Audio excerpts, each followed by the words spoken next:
Will the Public Safety Committee please come to order? Madam Clerk, do we have a quorum? Present. Jones. Gray. Here. House Jones. Kelly. Slide. Star.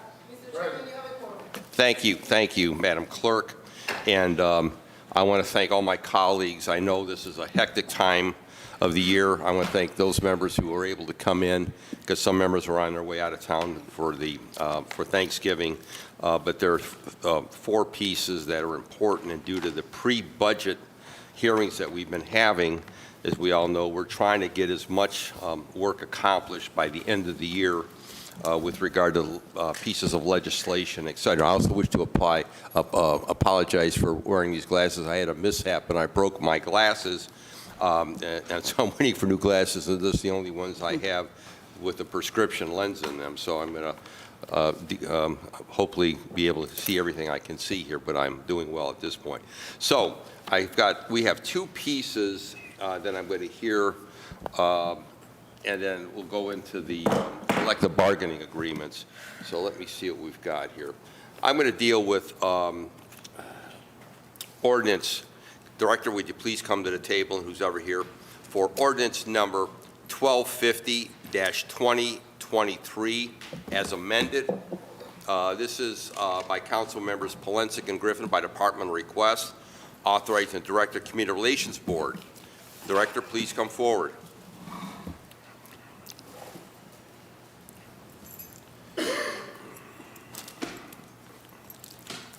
Again, authorizing the Director of Community Relations to apply for and accept a grant from the Cuyahoga County Court of Common Pleas Juvenile Court Division to conduct the 2024 Cleveland Youth Diversion Program. It was read for the first time on October 30th, 2023. It was approved by the Director of Finance. It was approved by the Director of Director of Finance. It was approved by the Law Department, and I believe that's the only two departments that it went through. I'm looking at here on this top here. I don't know whose signature is on that. Director, introduce yourself and whoever else is at the table here. Sure. Good morning to the chair, to the committee. I'm Angela Shute-Woodson, Director of the Community Relations Board, and next to me I have Sharice Dawson, who manages the Youth Diversion Program.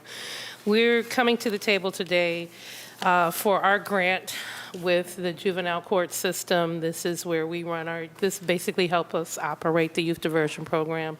This year, for next year, we're looking at $44,700. I'm going to turn it over to Sharice Dawson to highlight a couple of statistics for you, as well as a little bit about the grant renewal, and she also has a handout. Okay.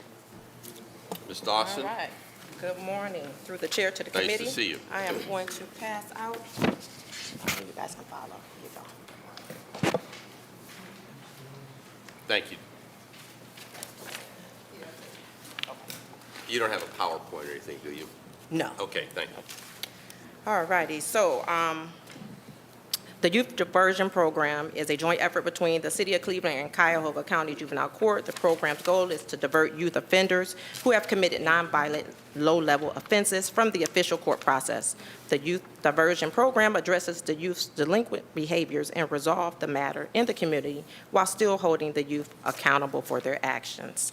And I'll go into the PowerPoint just to give you guys a couple of our data points. For this year, we have received a total of 135 youth referred to the diversion program. If you look on that first slide, it breaks it down by ward, how many youth were referred to that specific ward. It also gives you data points on gender, race, and the diversion status. If you go to just on that point, not all the wards are listed, so I'm assuming there are some wards that don't have any, or just that? It's a scroll, yeah, through to the chair. Yeah, it's a scroll, so we can print that or send it via email. Like, where is this electronic? To the chair and to the committee, we can also just give you the link. Yes. So that you can share, and we'll also give instructions because you have to kind of operate it by date, so you can get the current date, or if you want the entire year and so forth. So we'll send some navigation instructions to it. I It's brand new. I appreciate that, because as you've been hearing, we want as much ward data as we can achieve and obtain. So that's going to be very important for all of us to get that information. Okay, keep going. All righty, and if you go to the next page, the total number of offenses that the youth that were referred to us, they committed 208 offenses, and it also breaks it down by the gender and race. The most common offense that we are receiving is assault, misdemeanor, and assault felony of the 5th degree. And then coming in third is disorderly conduct. And if you go to the third slide, 41 youth were returned back to juvenile court. Out of the 41, 15 did not comply with what we asked them to do. 11, we were unable to make contact with the family, and then 11 youth or the parent declined to participate in the program. And as of today's date, 52 youth have successfully completed the program this year. And then the last slide just breaks down the number of cases in reference to the 2 caseworkers that we have staffed. So and I appreciate the data you have supplied to us. Explain to us, briefly walk to the viewing public who's watching this. A juvenile gets arrested for an assault. We'll go back to your graphs here. For an assault. How are they referred to the program? Okay, so through the chair to the committee, basically the police, they make a report, they take it down to juvenile court, file it with juvenile court, it goes to the prosecutor's office. The prosecutors make the determination on who is sent to diversion. Okay. Once that is made, it is sent over to the Early Intervention Diversion Center at juvenile court, and then they forward the case to our diversion program. So that would be the county prosecutor's office? Yes. Okay. So if they believe that this juvenile has some possibilities to go in a different direction, they're going to refer them to the diversion program? To the chair, yes, that's correct. Okay. And then the ones that are returned back, what happens to them? To the chair, several things could happen depending on what their situations are. The court is trying to do more with sending kids through other diversion programs, so they try other methods and other programs that they have at the court. Yeah. Some may go official, but they do try everything in their power to send the kids on another path as opposed to taking them through the court system. Okay. And so to the director and to Ms. Dawson, do you believe, as of the program stands now, it's been successful? To the chair, that is correct, yes. Our recidivism rate is less than 3%. Okay. What are the challenges you're confronted with? To the chair, challenges. A lot of changes at juvenile court, I would say, is a challenge. And then just getting some of our families to understand the importance of following through with referrals such as mental health and chemical dependency. Okay. And then I would also say financing, funding. Okay. So to the director, the funding for this initiative comes from where? To the chair. Ms. Dawson, whoever. To the chair, the funding comes from the Cuyahoga County Common Pleas Juvenile Court. And as you see, it is $44,700. And how they reimburse us is $300 per youth that we successfully engage. Yeah. So the $44,700, in light of the growing juvenile problem in this city, in this county, seems insignificant. I mean, come on, really? To the chair, yes, I agree. And again, they reimburse us $300 per youth that we engage. So it's not like they give us the entire money up front. And the $44,000 is used to hire? Who do we hire? To the chair, we have 2 caseworker 2s and myself, and we are on a general fund. You're on general, so the $44,000 goes for what then? To the chair, we would use that for programming for the youth. What is the dollar amount you would believe to be sufficient to really address the problems that you're dealing with? Is there a dollar amount? Can you give us a number? To the chair, we would probably have to go back to the table and really look at that based on the number of partners and programming that we spend resources with to try to help us with the families and the youth. Because in this programming, it's the youth that's set up in a structured program as well as the parents. We need just as much as the parents' cooperation. Yes. So we Okay. also have to address their needs within the program too. Okay, so what I'm going to ask you to do is this. I'm going to ask you to deep dive, and we're going into budget rounds. So that's why we've been to the pre-budget hearings. Give us, if you can, a dollar amount that you believe would be sufficient to get a better handle on this problem. Again, I want to go back. The numbers speak for themselves. We're seeing a dramatic increase in juvenile violence in the city, juveniles that are going down the wrong path. I've talked to a lot of people the last week in other cities about, and many cities are experiencing the same thing, but some cities have really made an effort to try to address the problem, looking at education, looking at environment the kids, the young people are living in, a whole host of initiatives and actions that are being taken in other major municipalities. We're under 400,000 in the city of Cleveland. We should be a manageable city, and we should have programs set up that are going to address our growing problem. I'm tired, like I think most of my colleagues are, or all of my colleagues are seeing young people going down the wrong path, getting caught up in stuff that they should not be. And then, as I've learned a long time ago, kids make mistakes. We all make mistakes. But how do we then, once they make that mistake, get them on a different course of action? And how do we put forth initiatives to address that? So again, we're talking internally in council, and we're going to be going into the budget round. Community Relations Department is very important. I think it's more important now than it's ever been in the history of the city, in my tenure here, in light of what we're dealing with in the streets. So I'm going to be looking. You know, is it 100,000? I don't know. Tell me, give us a figure. Again, I'm not promising anything, but give us a figure. And I want to say this not only through the director, but to the administration. Youth diversion has got to be a major effort in 2024. It's got to be a major effort here.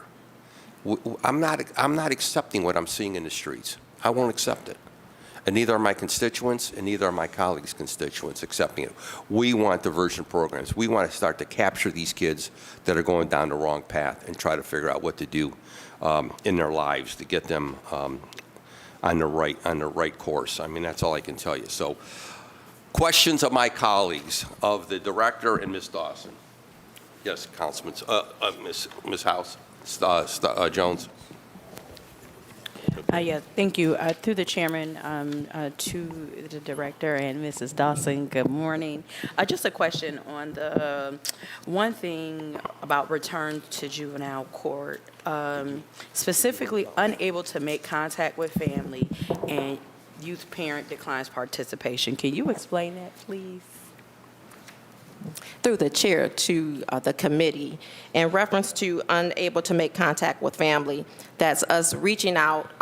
We make phone calls, we send letters, and we have a lot of transient families because we get a lot of return mail. So we're unable to offer the program to them, so we have to send it back to the court. And in reference to youth and parent declines participation, some parents and the youth feel that they didn't commit the offense, so they want to fight it out in court, or they want to, defend themselves in court. Or we've had some youth that said simply they just didn't want to do it. Okay, and so this is a part through the chairman to Mrs. Dawson. This is an area where I feel like this is where deep dive things need to be. So I would be interested in knowing, well, what happened to, the cases of the young people who have not been been able to be in contact, like what happens to them in the actual court system. And then for people, individuals who are, fighting, through the cases, like, again, what's more of that story, but that kind of goes into our deep dive things. And then when we talk about, there were 135 cases that were referred for youth diversion. Are there any other programs in the city of Cleveland where Cleveland youth are recommended for diversion, or is it just the city of Cleveland? How does that work? Is this inclusive of all city of Cleveland, or just a certain section that may be referred from the prosecutor's office? Who can answer that? Through the chair to the committee, it should be all City of Cleveland. It should be open to all City of Cleveland residents. And we also have some youth that are referred from the suburbs if that youth commits the offense in the City of Cleveland. So it should be open to all youth in the City of Cleveland. Thank you.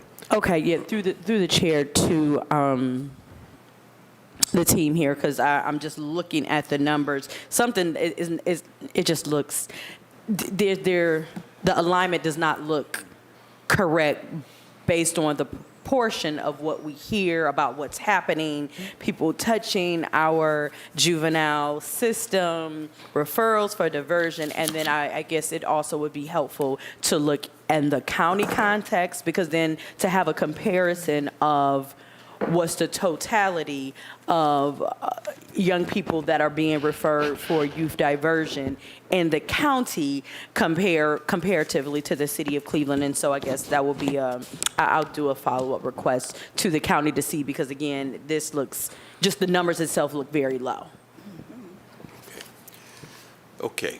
Any response? Anything else, Council Lady? Okay. Councilman Starr, then Gray. Thank you, Dean. All is well. How you doing, Director, through the chair, and how you and your team do the work that you do in CRB?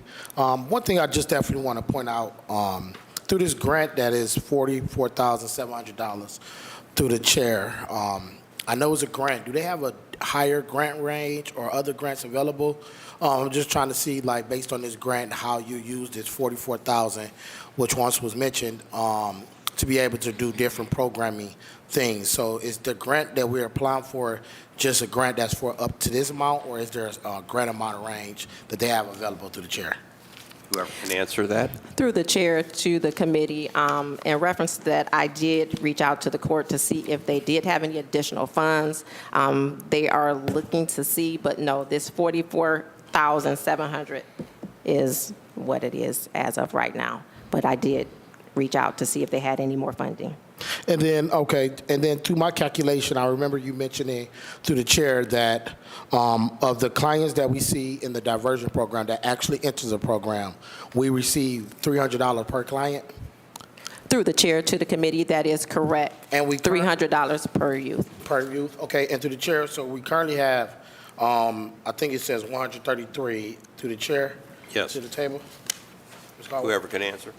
Through the chair to the committee, in reference to the 100, and it's actually 135. That's 135 youth that were referred, but that's not the total that was successfully engaged. So we only get reimbursement on the successfully engaged, not the total referred. Okay, so just so for clarification then, we've had contact with about 135. Out of that 135 through the chair, how many youth have we successfully engaged through the program? Through the chair to the committee, I will get that number back to you. I can let you know that currently we have 68 open cases as of right now. Okay. But that successfully engaged number is a little higher, and I can get that number to you. All right, definitely through the chair and to our staff, can we Yeah. put that as a note to get that information Okay. from CRB? And then also just a little bit from my colleague, House Jones, mentioned, the county, what role the county plays in this. Looking at their numbers compared to our numbers, I do have some disturbing data that shows from the homicides, the violence with our youth. I'm not going to just get into it right now. I did receive it from the county. Later around August, I actually just sent a request to get more data to see how we finished out this year or as far as violence. But I too understand what the dean was saying, our chairperson, like, you know, the budget of CRB. So I definitely want to ask to the chair, to the director, what is the actual budget for CRB for 2023? What was the budget? Director, if you can answer that question. To the committee, to the chair, we operated about close to $2 million last year. We're probably going to come back again for $2 million this year. And I know this body has asked me for a wish list of what actual, if I had an open so-called bucket of what would it actually take to run street outreach and especially youth diversion that has been asked, and we are compiling that information to provide to this committee. And I thank you, Director, for that. And then thank you to the chair, to the director. And out of that $2 million, you currently have about 35 employees. Are you fully staffed as of today? To the chair, to the councilman, and to the committee, we are currently just probably 3 shy of being fully staffed. Okay, and then your total staff is 35 to the chair? To the chair and to the committee, we're not quite at 35. We'll probably be at about 25. 25. Okay, so to my calculation, I just, if possible, through the chair to the director, if you were able to put together a budget or a program or a proposal of you having a budget of around $6 million, could you show us what that looked like if we are asked for you to present what a $6 million budget looks like for CRB if you were given it as a proposal? Is that something you're able to do through the chair? To the chair and to the committee, I'm sure, working with my colleagues in the administration, I could demonstrate that, because as you just heard from Sharice Dawson, we only have 2 caseworkers, including her, and she's also the manager. And so based off of this number, we always are talking about capacity and having enough staff to be able to accommodate if numbers do increase. Yep, and I think that is very important. I did a little calculation in my head quickly. So, yeah, Dean, I think I would love to explore what a CRB department looks like with around $6 million as far as the budget, as a budget for them. Thank you. Thank you, and I yield, Chair. Thank you. And on that note, I think what we're all trying to achieve going into the new budget round is that we're trying to send a message to the administration that we got to get our priorities. We got to redefine our priorities here in the city. And if we don't, we're not going to be able to address the growing problems that we're experiencing, whether it be with youth, whether it be with city services, whatever the case may be. So, Councilwoman Gray. Yes. Good morning. Thank you, Chair. You're welcome, dear. Good morning, Director and Ms. Dodson. I want to say what you do for your department is outstanding. So I'm much appreciative how you work with Ward 4 with your employees. But my question is my question is going to outline with Councilwoman House Jones with the partnership with the parents who do not that you chair to Ms. Dawson, that you're not able to connect or locate the parents who don't want to participate. And I want to know what do you need more employees to help, and or maybe the county to do a part to help locate the parents that cannot be located for the use that's part of this program?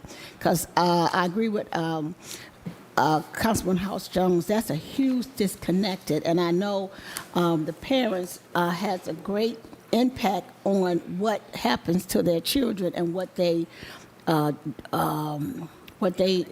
doing,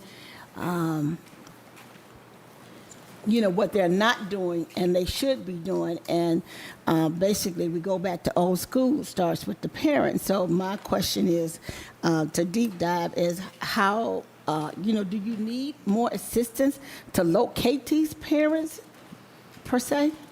Ms. Chair to Dawson? Ms. Dawson. Through the chair to the committee, I think what needs to happen is a lot of the information that is given in the beginning through the police reports, I don't know who actually checks to make sure that information is correct at juvenile court, and I have expressed concern in reference to that. They just send us the information. I do as much digging and looking into trying to find out like where the families are. I go on the county website. I go to Cleveland Municipal Court just to see if I see the family's name there to get another phone number or address. So I do as much as I can in reference to that. I would prefer that the court do more in reference to finding out. Now, in reference to when we send it back to the court, I can reach out to the contacts at the court to see exactly have they made contact, what's their success rate after we send it back. But usually when they can't contact a family, they push it to us and, pray that we have better results than they do. Okay. Council lady? Yeah, thank you, Ms. Dawson. So when the juveniles come to you, and they come to you from the courts, from the streets, and they're in the streets, but they have a home from being, for being in the streets. So that is a huge question mark on. These are like discolated kids that like runaways. Are they runaways from the homes that the courts cannot locate where they ran from to be in the streets and then end up in your diversion program? Through the chair to the committee, we don't get a lot of runaways. We don't get runaways at all. Okay. We've received referrals where the parent did say that the kid was AWOL, but they don't send us runaway status offenses. These are low-level, nonviolent, misdemeanor, and felony offenses, low-level nonviolent. Okay. So not status offenses. Okay. And so, Chair, saying that, I'm just going to go back to the same question. If the courts send them to you, where are the parents before the courts send them to you? Because the courts are connected with the parents when you get the, when you get the youths? Ms. Dawson? Through the chair to the committee. So the court, they do attempt to make contact with the parents, and they'll send a note and say, hey, we tried to reach this family. They didn't respond. Can you give it a shot? And so, again, I will attempt to make contact via phone. I'll mail letters. When the letters are returned, I will go on and do my own investigation to see if I can get a better address. We do have a contact with CMSD schools. They will, look into giving us addresses as well. So we do what we can, but the court is supposed to make contact, or they do. The courts, okay. Yes. Thank you. Okay, just one more question. Stark, But Ms. I'm Gray. just going to stay on this for a minute. The chair to Ms. Dawson and also to the director. Okay, when the courts get involved with the parents and the parents also involved, so when the courts go back, they cannot locate the parents after that? See, this is what I'm trying to connect is if the parents are working with with the courts, pertaining with the police department, then with the courts, and then you can't locate the parents after the fact, what happened to the parents in the beginning when they were when the parents was involved in the beginning? Ms. Dawson? Through the chair to the committee, I'm not sure if the parents are involved in the beginning. The youth commit an offense in the community or at a store. Okay. From what I'm hearing, I think they're straight releasing some of the youth. I don't even know if they're taking them into their police stations. So, Okay. yeah, I think a lot of kids are just straight, they're asking the kids like, hey, what's your name? What's your parents' name? Verifying it, I can't speak on that. Okay, so that's the disconnect. That's Yes. what I was trying to get to that point. What happens from the beginning, per se? Director, would you care to comment? Sure, and to the chair and to the councilwoman and to the committee, this is a larger conversation that when the safety committee does have the prosecutor, and I know often you invite the prosecutor's office, Yes. that you do ask them to bring the juvenile division with them, so they can better explain even how they select the individuals that get referred into our program. They can better answer that, as well as in addition to, are the parents being contacted on the front end and so forth as far as the process. All right, thank you, Chair. Thank you, Yeah. Director, Ms. Dawson. Thank you, Chair. Okay, thank you. Thank you, Ms. Gray. Councilman Jones? Thank you, Mr. Chairman. You know, one of the things, often here, we did this through the ARPA process, and that was finding ways and means to put millions of dollars, hundreds of thousands of dollars into various different services. And it sounds like what we're talking about here is, I know that we have a number of departments that are doing work as relates to young people. So my first question would be, Mr. Chairman, to the director, how many programs we got working right now to help young people in the city of Cleveland? Director, if you can answer that. To the chair, to the councilman, and to the committee, I can only account for what's going on in Community Relations Board, and right now I have a youth diversion program as well as a street outreach team that handle, again, children that are within the system. And that Councilman. outreach team, Mr. Chairman, and the youth diversion is what we kind of like talking about right here, which is, I presume, 100 and some kids since 2020 up until now present, according to the presentation that's presented before council. To the chair, to the councilman, that's correct. Okay. So then, and Mr. Chairman, it's my understanding, according to the earlier presentation, that we're spending, $44,000 into this program? To the chair, to the councilman, and to the committee, $44,700 is actually the grant appropriation that juvenile court is awarding us for next year. I see. Is there any other funds that we might be able to use to add on to this program? To the chair, to the councilman, and to the committee, we are exploring grants on a day-to-day basis to see how much more we can enhance.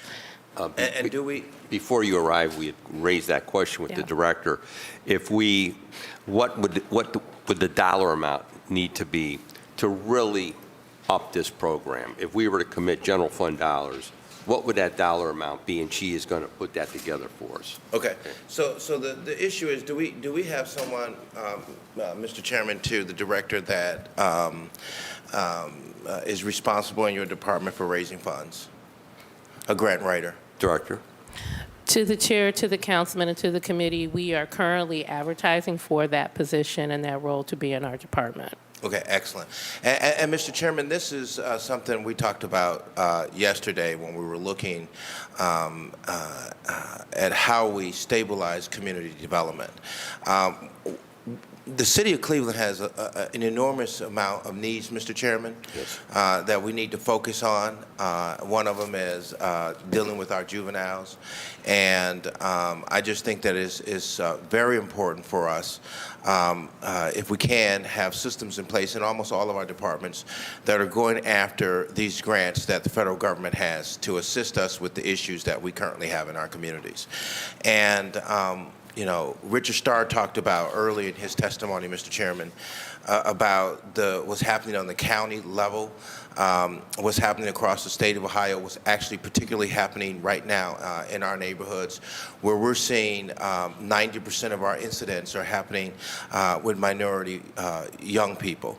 And the death rate is 90% happening in the African American community. And Mr. Chairman, I would say that this is indicative to a system that is broken. And I think that we technically speaking can't just look at community relations to be that wherewithal to deal with this issue, but we have to look at bringing all of the partners together, Mr. Chairman. If we're going to get serious about how we look at the issue of crime in our communities, we have to find out where that crime is happening, Mr. Chairman, who are the perpetrators of the crime. We need to zero in on that. And Mr. Chairman, I don't know what the average cost for just one person being a social worker, but I would probably endeavor to say it's about, $66,000 and up? Do anyone know? Mr. Chairman, to the commissioner, how much Can anyone, Director? a social worker would cost? To the chair, to the councilman, I am not sure what the current salary for a social worker would actually be Right. today. So I think that, and here's where I'm going, Mr. Chairman.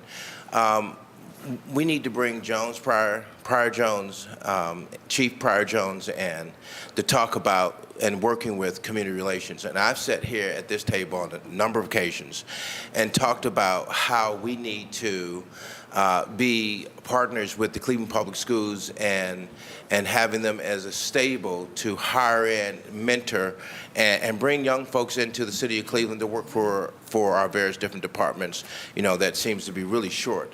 But there's that process that should have gotten started. And I'm glad that the administration right now, Mr. Chairman, is looking in those areas. How do we have a successful partnership? But a lot of this starts, Mr. Chairman, in the home. Mr. Chairman. Yes. It starts in the home. Of course, we know that. When you have parents who have their pajamas on, their pajama tops, and their house shoes coming into Cleveland Public Schools to get the breakfast to eat in the morning with their own children, that's a problem. Mr. Chairman, that's what we're talking about here. We're talking. We got that babies and raising more. babies. Right. And we got to get real about that. We have babies in this city raising babies. And so I would suggest, Mr. Chairman, that we really start to take a closer look and really putting a system that can really fundamentally target, home in on, and help. And you were with me at the National League of Cities, and you saw the physicist, Akeem, and how he had a family that was transient, moved all across every which way, probably stayed in one place every 6 months, and went on to get assistance and help. I think the term he said, people helping me along the way. And we need more of that, and we need a lot of that to happen here in this city, help for our young folks. And so I would suggest, Mr. Chairman, I've been to a number of our recreational facilities throughout the city of Cleveland. We have some of them that are really nice. We have some that are not nice at all. And Mr. Chairman, and that's due to just neglect over the space and time. But what I've noticed across the board is we don't have the kind of participation at the volume that we should be getting in our recreational facilities. And I just want to ask this question, Mr. Chairman, to the Director. Is there some kind of way we can find out what the numbers look like on usage in our recreational facilities throughout the city of Cleveland? Director? To the Director, to the Councilman, and to the committee, we could probably get that information out of our Recreation Centers Department. We don't have that kind of information within CRB, but we'll be happy to work with you to try to get that information. On that note, as we've indicated at previous hearings, any pre-budget requests, they should go to staff now, because we're going to send over a master document asking for whatever, so we don't have to ask for it at the last minute. So again, staff, you've heard Councilman Jones's request as it pertains to the rec centers, if as it pertains to participation in utilization. So that's a request we'll make. And then, Mr. Chairman, because of, and I'm glad issue 38 failed, and because of the simple fact that this city was so broken that it has not maintained and kept up with the maintenance of our recreational facilities and our capital needs throughout the city of Cleveland. We are at a deficit in the hundreds of millions of dollars. And Mr. Chairman, I would suggest that we reimagine what our recreational facilities look like. And I just can't even begin to fathom and put my head across all of what you do, Director, because you've heard me say this here at this table, that community relations has turned into some big super octopus. It seems like you're all over everything. And you can't, Mr. Chairman, I believe, be a jack at all trades. You have to be a master at a few. And we need to home in on where we need to target. So we need to, Mr. Chairman, my humble suggestion is we need to reimagine how our recreational facilities are. We need to figure out how we're going to get young people back into those recreational facilities, because we deferred and shut down a lot of these recreational facilities in the last 10 years. A number of them, the hours have been cut short, and we're just starting to somewhat creep out of that darkness. And because of it, Mr. Chairman, we've seen a marked increase in crime in our communities. So I think that, at this space and time, we should look at how we look at our recreational facilities. And I think also, Mr. Chairman, we should have people there targeting our young folks. Now, what do I mean by targeting our young people? We can look at those young people who have the most needs, and we can start working to try to redirect their paths. We can look at some of those young people who have great talents, and we can figure out how, Mr. Chairman, we can direct their paths of continued growth. Because if a city doesn't get serious about how they educate their young people, how they offer opportunities to their young, then we fail the future of this city. And so we have to make it a priority.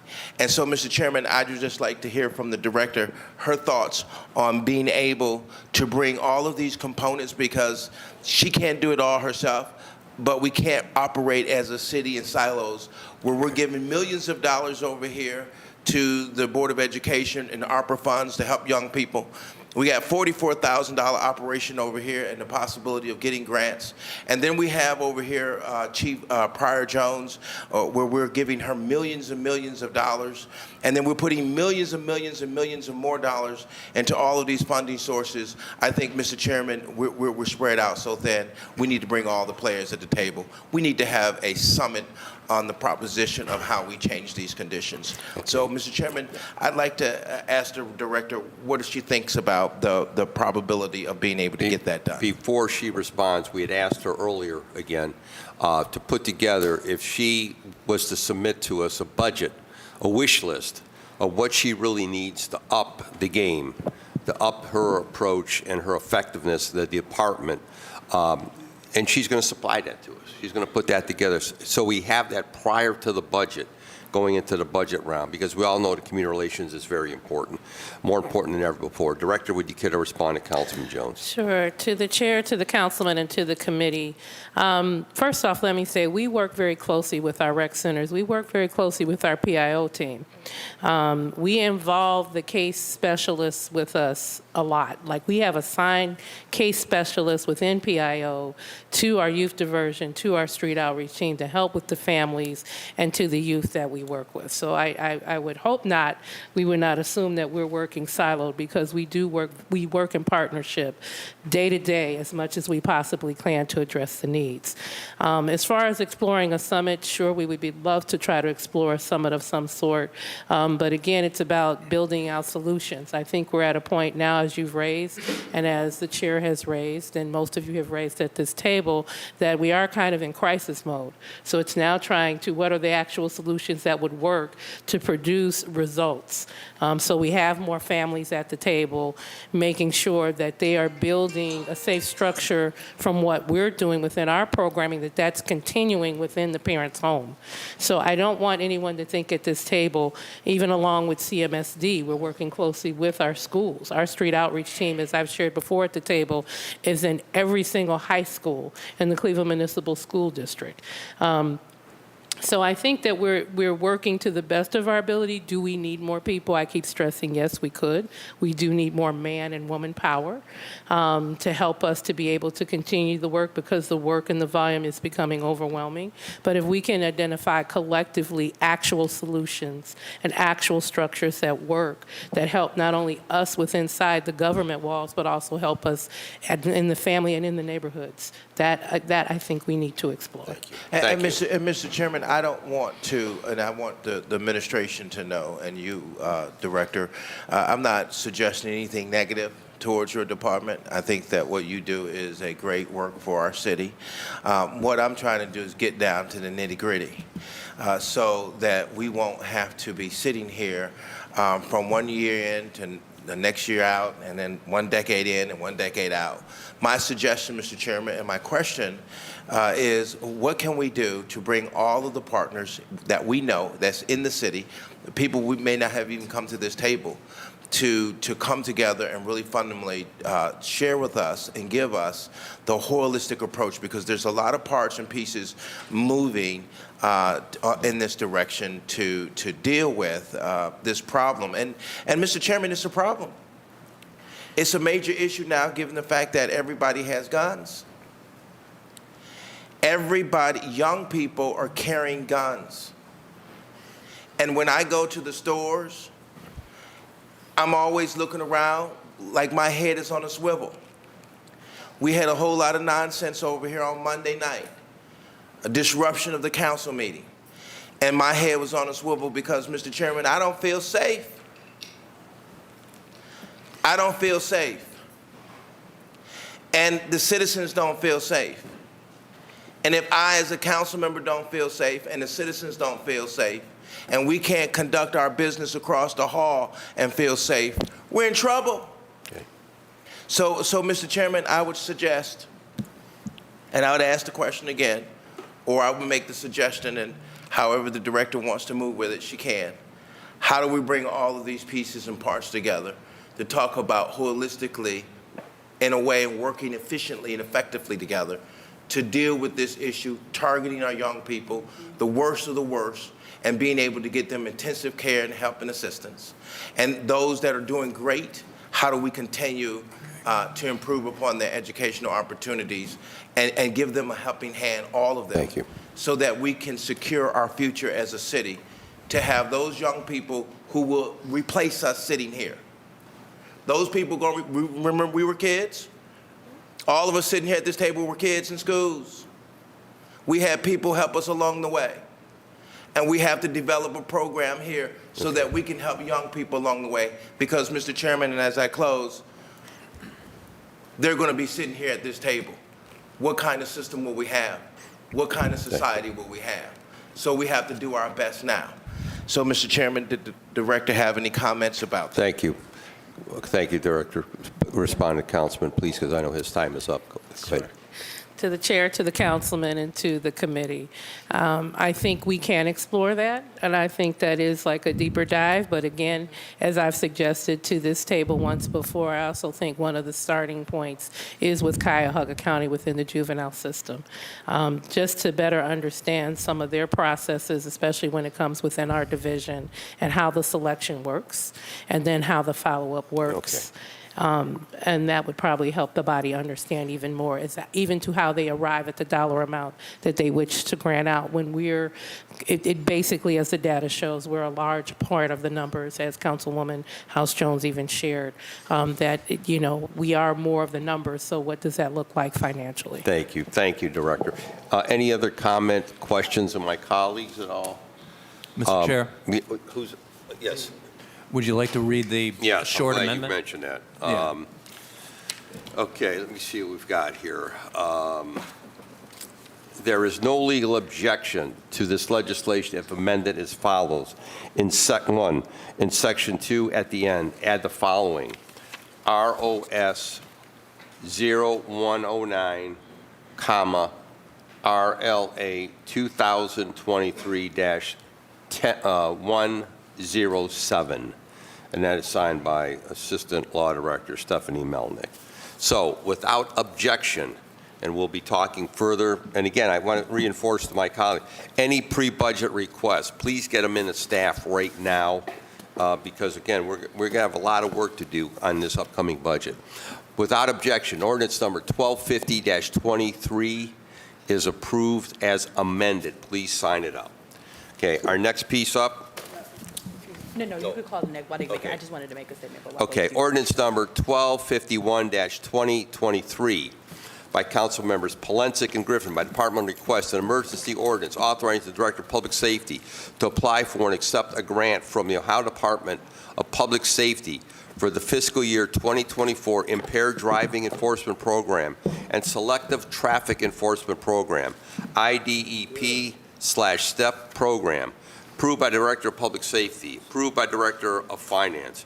There is no legal objection. It came to us for the first time. It was read October 30th, 2023. Director, and whoever can introduce yourself and your team at the table here. Thank you. Thank you, Chair. I'll ask for my team to introduce themselves first. Deputy Chief Dorothy Todd, and I'm the Chief of Staff of the Division of Police. Okay. Traffic Officer Gordon Holmes, charge of the Bureau of Traffic. Okay. Thank you. Thank you, Chair. Just give me one moment, if you will, please. This is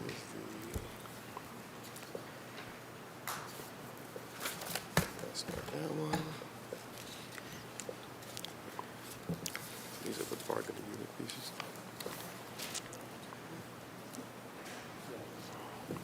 All right, thank you. Ordinance number 1251-2022, if passed by council, would authorize me, the Director of Public Safety, to apply for and accept a grant from the Ohio Department of Public Safety for fiscal year '24 Impaired Driving Enforcement Program, or IDEP, and Selective Traffic Enforcement Programs, the STEP grant. This legislation will provide funding for speed-related and DUI-related traffic enforcement.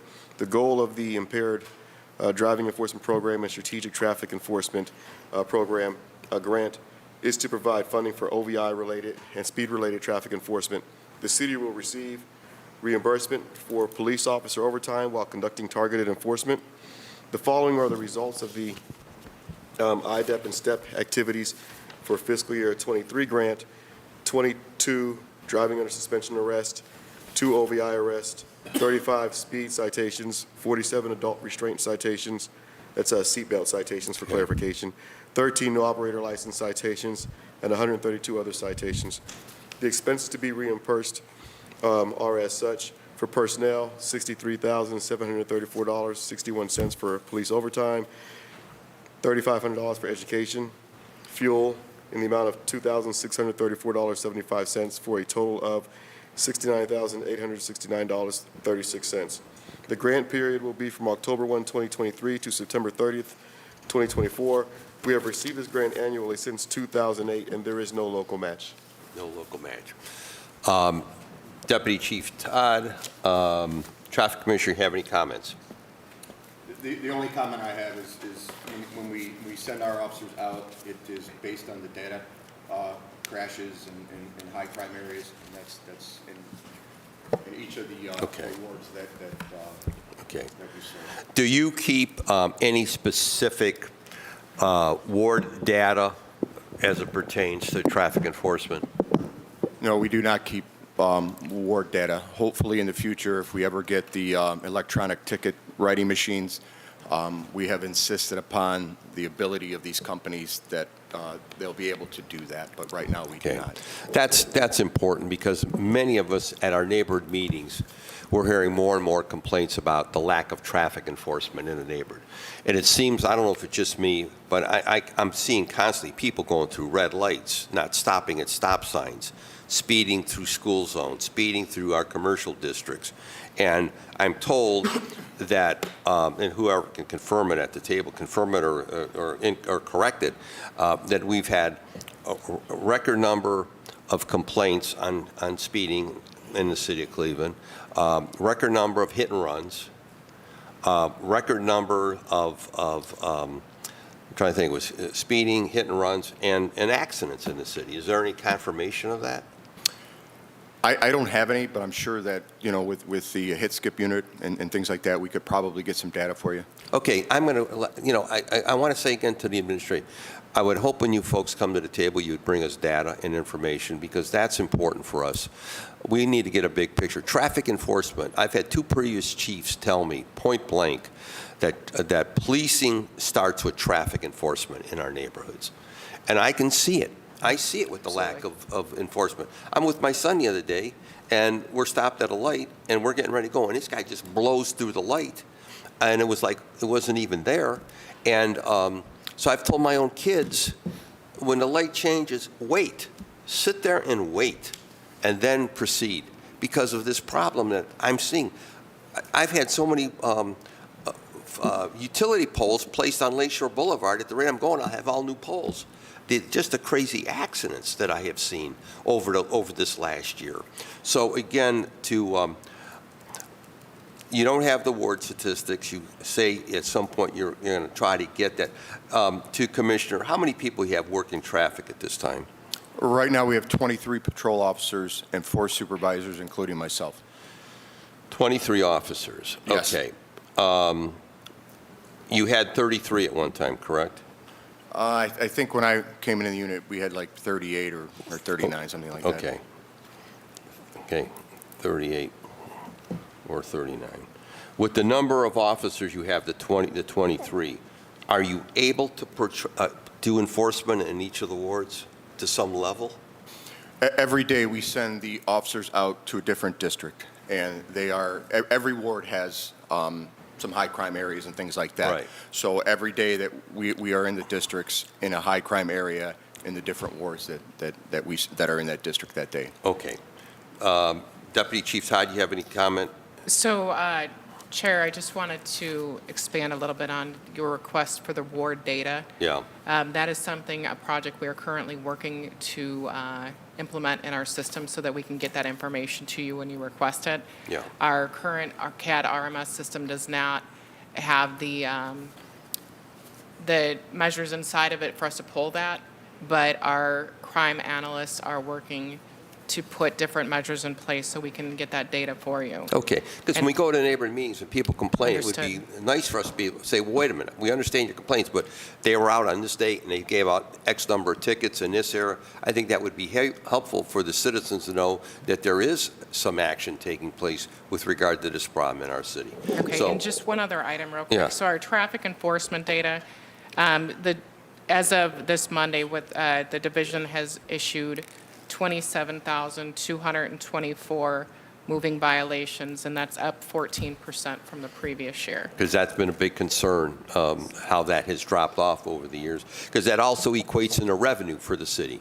Correct. You want to violate our laws, you want to disrespect our neighborhoods, well, then there's a price to pay for that as well. Okay, at that point, Councilman Jones, Vice Chair, question. Chair, if I may Oh, yes, just Director. make a point as well, is that some of the numbers that you're looking for by offenses, Yeah. it's on page 7 of the third quarter snapshot Okay. that we had provided Okay. in the mid-year report. And Thank you. Those numbers are a little higher. Thank you very much. Councilman Jones. Thank you, Mr. Chairman. I just want to start out by showing you this photograph, and I got several of them, but this is a good example of what's happening in my neighborhood. What you see right here is an actual vehicle that has crashed into the Burger King site. We've had this year another business that was victimized by traffic crashes, is a used auto lot that's located on Lee Road and Holly Hill, and they still have not yet fixed their fencing. As just to add on to what the chairman is saying, the issue of traffic enforcement, Mr. Chairman, to Mr. Gordon Holmes is like I've never seen it before. And I certainly wholeheartedly, Mr. Chairman, support the grant that's in front of us right now. Yes. So that we can start addressing some of these issues. And, you know, I just want to know, Mr. Chairman, to Mr. Holmes, how do you run your program as it relates to traffic enforcement? Commissioner? Well, we do look at the data, accidents and high crime areas, and that's where we deploy. And each ward in the city has that. And so when the grants are available, we, because some are, you know, specific to a month or something like that, we're sending people out as often as we can to address the areas of concern in each of the wards. And Mr. Chairman, I don't want to put any heat on you as it relates to this, but you're the man. You're the man. You're the person. I'm okay with that. Beyond any other person who, and I know we got great police officers. No, I don't want nobody to get offended. Even our Deputy Chief Dorothy Todd and our director here. But your department is significant. Here's why, Mr. Chairman, your department is so significant. Is because when we don't have traffic enforcement in our neighborhoods, we see a marked increase in crime. That's just the national discussion about traffic enforcement. Traffic enforcement is so critical that it also helps citizens to feel safer and secure. Because we see police officers patrolling in the community and going after people who are breaking the state law, breaking, in some instances, federal law, and certainly breaking the laws of our codified charter here in the city of Cleveland. And when we don't have that in our neighborhoods, we have a marked increase in crime, and our neighborhood feels unsafe. And when citizens don't see police officers out there giving tickets to those who are clearly breaking the law, they feel unsafe. And then you know what else, Mr. Chairman, if they have the means, to the Chief of Traffic, Mr. Gordon Holmes, then they make a decision to move out of the city of Cleveland. So having a strong, Mr. Chairman, to the administration, to the director, a strong safety traffic enforcement system in the city of Cleveland would work a miracle for us. So, Mr. Chairman, it leads me to these questions, and our staff can take this down. How many people do you have, Mr. Chairman, to Mr. Gordon Holmes that enforce traffic in the city of Cleveland? Director, excuse me, Commissioner, you. We have 23 patrol officers in the Bureau of Traffic. So that's probably close to just one traffic officer in each neighborhood? Yes, but when we send the people out, say we have 4 or 5 working that day, they all go to the same district in different wards that need it for that day. Say if we're in the 4th district on, say, a Monday, then the 4 guys that we have working or whatever, they're within the areas that the data is telling us that we need them to be in. So it sounds like you said 4 or 5 people who are working on an average day in traffic enforcement in the city of Cleveland out of the 23? Well, I know that all 23 are not working. Yeah, we have 2 shifts, a day shift and an afternoon shift. Some people are in training, some people are on furlough, some people are on days off. We have people specifically for commercial vehicle enforcement. We have people for that. And then we have to, move cars back and forth as well. But usually it's about 4 or 5 on each shift that work. I see. And Mr. Chairman, do you think that that is sufficient for the city of Cleveland? I would also like to add, sir, that the district has traffic cars as well. So they have, I think 2 or 3 cars, depending on the district. They enforce traffic as well. Yeah. Mr. Chairman, I'm aware, but I asked the question, do you think that's sufficient? Sir, it's what we have right now, and we're doing the best that we can with what we have. I understand that. Do you think, you're still not asking the question, do you think it's sufficient, the number of cars that you have right now currently doing traffic enforcement? Obviously, we'd all like more. Okay. But now we're getting there. It is what so it is. So how at this many, point. Mr. Chairman, do you think we need to have to sufficiently take care of the citizens of the city of Cleveland? That's probably something I'd have to really Commissioner? take a deep dive in and get back to you. I mean, if I'm being honest. So I don't want to give you a number because then I'm held to that number without really doing some research. He gave us That's a fine. number earlier that they had, their 23 had between Yeah. 38 and 39 at one time. At one time, right. So, Mr. Chairman, we have, it's my understanding that you can correct me, Chief, we only have 2 traffic enforcements in a district, and depending on the district, it's my understanding that you may only have 1 at any given time, and in some cases, none. And that's due to, in part, some vehicles not working. And I was sassed out by one of your police officers by telling me what you didn't have. And when I brought it to their attention that they need to be out there in the neighborhood. And so do we truly have 2, now it's my understanding, not 3, 2 police officers in a district, and each of those districts covers 5 or 6, up to 6 neighborhoods. Is that correct? I'll defer to the deputy chief. Through the chair Deputy to the Chief. council member, yes, we have 2 assigned traffic cars per district, and they cover the district that they operate in. And Mr. Chairman, I'd like to know, do we have 2 for every district, and are they operational? Because I was told that was not true. Deputy Chief. Through the chair to the council member, yes, we do. Okay. So now I just need, Mr. Chairman, a confirmation. So I'm not, if I don't want to come back here to this table and show you we ain't. So if you could, Mr. Chairman, and I'm not saying that you are fibbing or anything like that, so I don't want you to be upset with me. I just need to know, do we have 2 traffic enforcement operational systems in each of the districts? Through the chair to the council member, each district is designated to have 2 traffic cars per district. I Yes, see. sir. And so, Mr. Chairman, let me say this too, because I'm going to say it now just over the table because I just got a report here. There was a car that was parked in a vacant lot, and the neighborhood called about it because there's a house next to that vacant lot, Mr. Chairman, that has a whole bunch of abandoned cars and just loaded up. And I know the folks who called out there on those streets all the time. And they called the police to come in and deal with this issue. And so they towed 2 or 3, 4 cars from the property, and then they came over to the vacant lot and towed that truck too.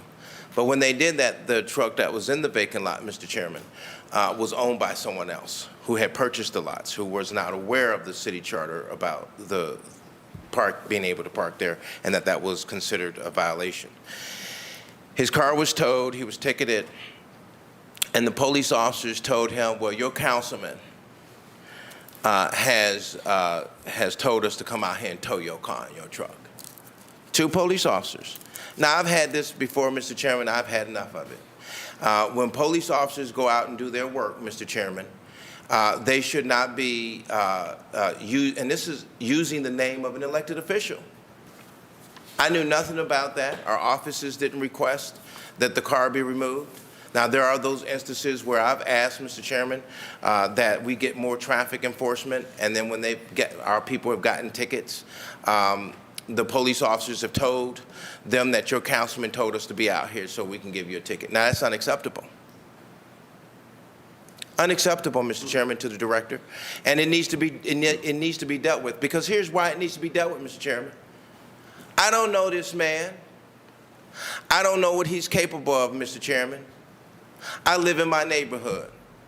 And with the proliferation of guns and the craziness we saw in the council chambers of the total disruption of the council meeting by people who don't even live here, who are hostile, some of them chanting death to the mayor, death to the president of Cleveland City Council, and death to the council. I don't know these people. Your police officers should be putting me or my family in harm's way. It's unacceptable. He walked right on up into my house and smoked me. That means shoot me, kill me, or hurt my family. How you think I'm gonna feel about that? Because he got his car towed, because 2 of your police officers, and I have their badge numbers, told him that the councilman told them to tow his truck. Through the chair to the council member, if you could share that I will. information with me. I just got it. Okay. I'm upset about it. I appreciate that. Councilman, so- may I, Director? if I may, Chair, just a couple point of clarifications, and I want to just touch on that pointedly, and we'll look into it for certain. Is that I think it's important to clarify that Commissioner Holmes' folks do traffic enforcement. We have zone cars that are dedicated to traffic enforcement, and then on top of that, each zone car, every patrol officer is responsibility is to do traffic enforcement. So I don't want to make those numbers seem as if there's only 2 cars out there doing it. Our staffing levels are low. We're working on a plan to increase that staffing levels. As Commissioner Holmes and DC Todd said, we would always want more, right? We encourage people to call 216-623-5233 so we can get I those do too. staffing levels up to do that type of enforcement. But I will tell you that there are officers who are passionate about, who share the passion that members of council share when called upon to act in the wards. I'd like to put whatever was said into context. I would like to say, and I would review it, but I would like to think that the officers would say, whatever this conduct we're here to enforce, it's not tolerated by the citizens in this ward, and it's not tolerated by the council persons. And that's why we are out here. I'm hoping that that's the context of what it is, as opposed to pointing the finger. And we will look into it, and we'll get back to you most certainly. But I'm hoping that the context provided is that the officers are responding to the demands made at this table and to the demands that come in by phone to our chair. And if it's not that, and if it's inappropriate, it'll be addressed, I assure you. Thank you, Director. And Council. Mr. Chairman, let me just say that on both of those instances, right? Let's deal with the code enforcement. We know we're down in staff. And I appreciate the administration, Mayor Bibb's administration, increasing the age for us to bring in more police officers in the city of Cleveland. And That hasn't happened yet. It has to come in front of. But I support it now. But I need your list because we don't want to fight around this table, but we will. Here's the issue. I've said here, and I've also suggested that we decrease the age to 18. We need to start bringing in more police officers and people who want to work. And then we need to increase the retirement. Because you bring them in here at 55, they need to get a pension too.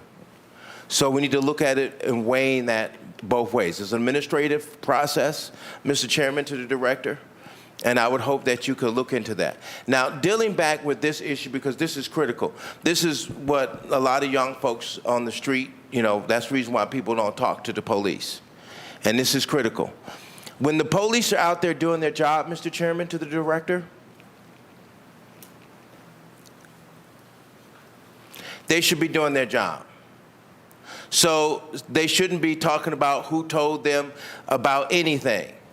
If a person is in violation of the law, the police are to enforce those violations of the law.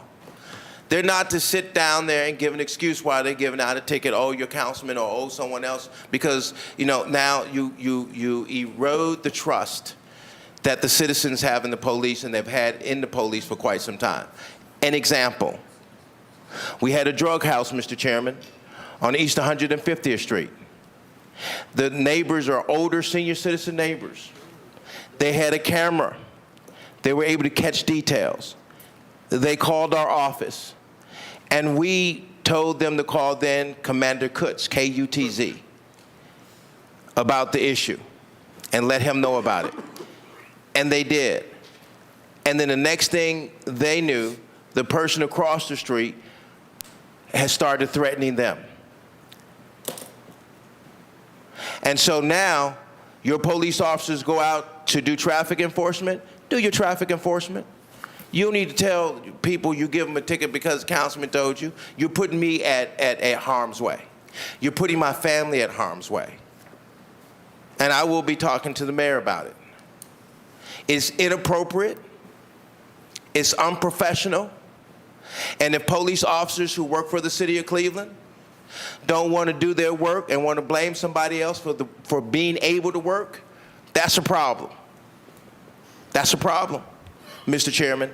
It leads to and I'm not knowing if they're doing it to other council members, but it leads to a unhealthy relationship. Thank you, Council. And so, Mr. Chairman, I ended with saying this, Mr. Chairman, to the director, what are we going to do about this? Because this ain't the first time it happened. Thank you. I will tell you this, Chair, to the council, and I'll be extremely short, is that I know that the officers are dedicated to the work that they do, and I don't believe it, and like I said, I want to see it, and I want to put it in context, and I wasn't trying to make any excuses for it, but I can tell you that with the increase in citations being issued and our numbers being lower, it shows the dedication that these officers have to this city, and I think that should be very seriously acknowledged. We have phenomenal police officers, phenomenal training, and they're human. And when they make mistakes unintentionally or intentionally, we'll address it absolutely appropriately. And I assure you that nothing goes unanswered. Thank you, Director. So you know what the protocol is. And Mr. Chairman, Councilman, you're. Well, I hear go. the director, Mr. Chairman. But I just want to say in closing. And the national atmosphere of what we're dealing with and elected officials being attacked, some of them been shot in the head, and some have been killed, this is serious.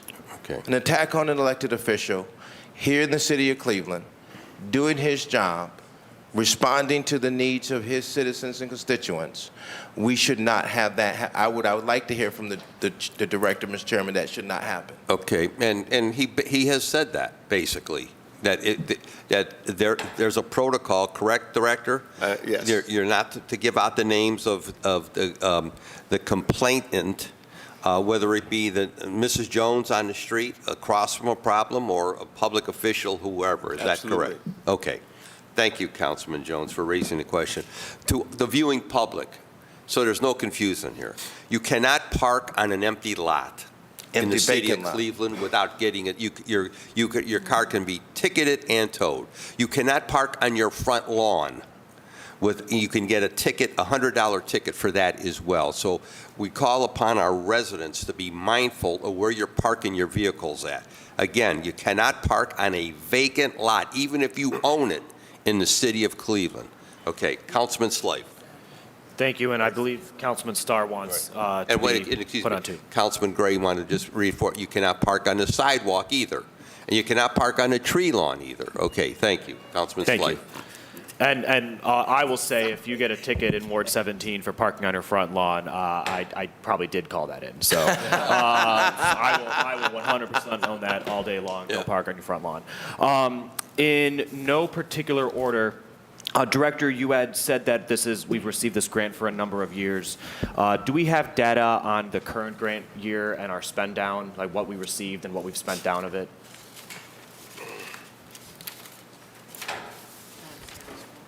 Say again? Oh,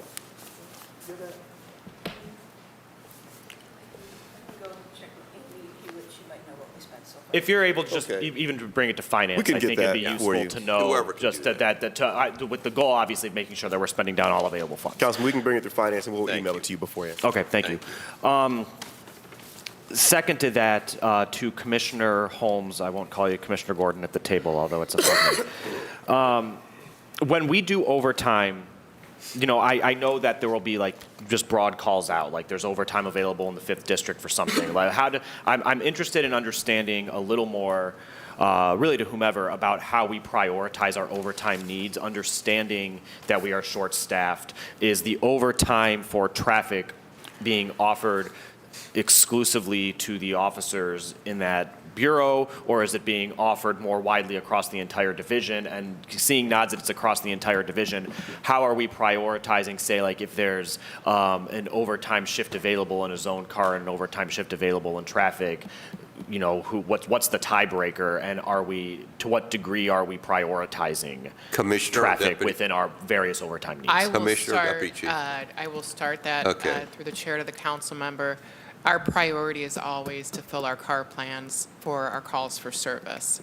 So our current process is Pull your mic closer. when Thank you. we have overtime shifts available at the districts for the patrol shifts, the officers are notified ahead of time. They have a sign-up procedure. If they're, are last-minute call-offs, we do use the Code Red paging system that goes out first internally to those district officers, and then that would go out citywide. So filling the patrol shifts is our priority. Commissioner Holmes has a different method for the traffic enforcement details, which I'll let him expand upon. Commissioner? So in years past, when the Bureau of Traffic had enough people, those grants were just used by the Bureau of Traffic. In the last couple of years, since I became commissioner, I realized that our numbers were a little bit down, so we'd reach out to the districts with their traffic cars as well. Hey, we're coming out on this date. If your traffic cars want to come, and then we collect their data and their overtime card, and we submit it so that it can be reimbursed. So that's real. I mean, we have a sign-up sheet. We get guys to sign up, and then we also reach out to the district traffic cars for assistance as well. Okay, thank you. And not saying that it should be, but just for the sake of education, I know we hear a lot about mandatory overtime, but I imagine not all overtime is mandated.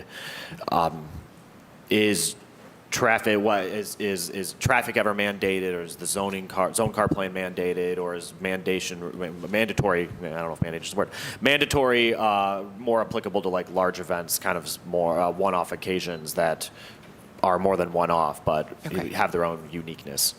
So through the chair to the council member, filling our shifts is always, we have a standard that we have to keep to. So we do mandate our patrol officers if we do not receive the volunteers. We do fill our car plan. That is a priority. When we have special events or we have an event that comes up, a protest or something like that, there are times when we have holdovers or mandates for those events depending on the severity of them. But a lot of the events themselves are voluntary or the officers are working for their shifts. But when you hear mandating, it's normally related to the patrol shifts. Okay, but and through the chair as well, but not typically traffic?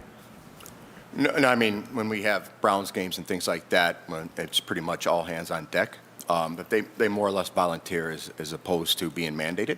But these traffic details that we do, they're all voluntary. We do not mandate them to do it, but we do get volunteers, and we use as much as we can. Okay, and that little set of questions really is aligned with the first question about the spend down and trying just to understand, I suppose in theory there could be a scenario where we're not spending down available dollars that are tailored for traffic because after going through mandatory overtime we don't have, for the zone car plan, do we have enough heads left over willing or able to do overtime for traffic? Do you understand? So I'm just trying to understand how this phenomena of being understaffed aligns with having grant dollars for a specific need. Deputy Chief or Commissioner? So through the chair to the council member, as you know, our units are separate. So what we do in our patrol section is not what the traffic unit does. So when we have mandates for patrol operations, those don't include traffic member staff. So they have that opportunity to fill those positions because they're not working those mandated patrol shifts like the patrolmen are. I hope that it helps, for you to understand it a little better. Councilman? Thank you, and I'll look for those that spend down data and just try to we can uncover that a little bit more. I at risk of getting yelled at, I do want to remind everybody that Cleveland voters voted to outlaw speeding cameras in Cleveland. And I would say that was a mistake. This is actions of consequences, I suppose. But I am interested in exploring, and this is kind of a bigger idea that we can put a pin in and come back to later, but understanding within the confines of Ohio law and Cleveland law, what can we do with technology? I'm personally very motivated by shame. So if I were to receive a letter in the mail that said, hey, we caught your car speeding down Warren Road going 50 and a 35, don't do that again, City of Cleveland. There's no citation, but we're watching you. Are there ways that we can, in addition to being able to be out and issue citations, I'm thinking a billboard with Cleveland kids on it that says "Stop speeding through my neighborhood." What do we need to be doing to kind of get the message out there to kind of cut against this culture of impunity? Because when it's pick up and drop off during school on Rocky River Drive and people are speeding down the turning lane down the middle of the road to get around traffic, people are just driving with blatant disregard for the safety of the community, and I think that there's ways that we can kind of align with the Vision Zero aspect of the city as well. So who can respond? Because based on the numbers given out, we're down 58% in a traffic unit. That number speaks for itself. Council through Chair, Yeah. that's a question that we would pose to the law department to see what we could do, and we'd be happy to raise that. Yeah, let's explore that together. And then the other one that I would not expect you all to have an answer to is, of the $27,000 or so in moving violations, what happened on the prosecution side of that? And what I wouldn't want to find out is that things aren't being prosecuted for whatever reason. This isn't an accusation against anybody, but are we being reimbursed for the service that we're trying to provide, and are we making sure that not creating a perception of if you get caught speeding in Lindale, you don't have to pay, and if you go to Parma Court and fight it, then you'll get off. I don't want that to be another layer of another obstacle that we're facing in this kind of larger problem. Councilman Slade, Councilman Jones has a point. Councilman Jones, what's your point? Thank you, Mr. Chairman. To my distinguished colleague on the percentage of traffic enforcement, how many tickets, and I don't know if we have that answer here now, or we can get it later. We'll How many request it. tickets or traffic enforcement tickets are we getting on average on a daily Okay, basis? we'll get in that. Cleveland? Thank you. Go ahead.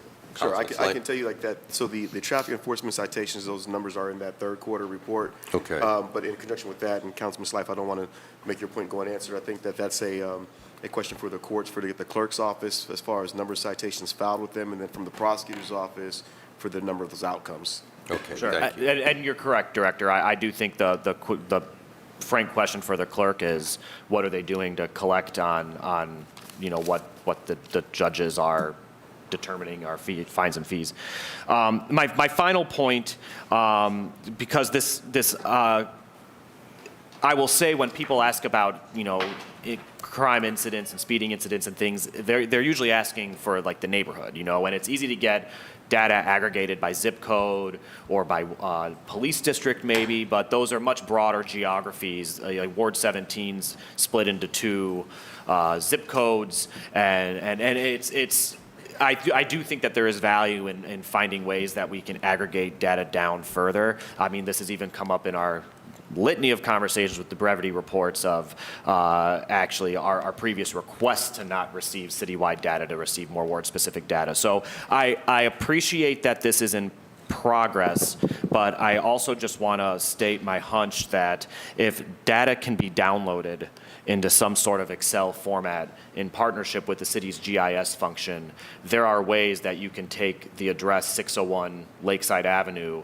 and geolocate it and tag it to Ward 3. So I know it's an additional step, but I'm skeptical of the answer that it's not possible. I just think that it's an additional step. So if there's a way to increase partnership with the GIS office, which during my day was housed out of utilities just because they have all the money. I do think that there's a way potentially to get some more granular data. I understand that that's not something that you're gonna want to hear from us requesting every single day for every single little event, but I do think that there are ways to kind of do it through the back door until we are able to, get that front door in place. So that's just a comment for the team assembled. Thank you. Thank you, Councilman. Any other questions of the Director, Deputy Chief, and Traffic Commissioner on ordinance 1251-2023? Yes, Ms. Gray. Thank you, Chair. I have a question to anybody here, probably Commissioner. That's you. I have quite a few accidents, as Councilman Jones brought up, in in Ward 4 too.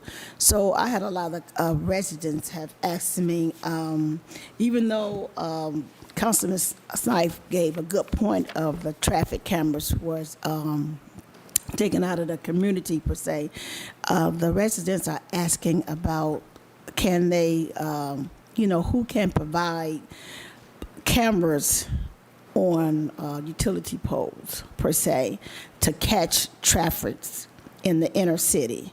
I was wondering, is that something you guys can, consider?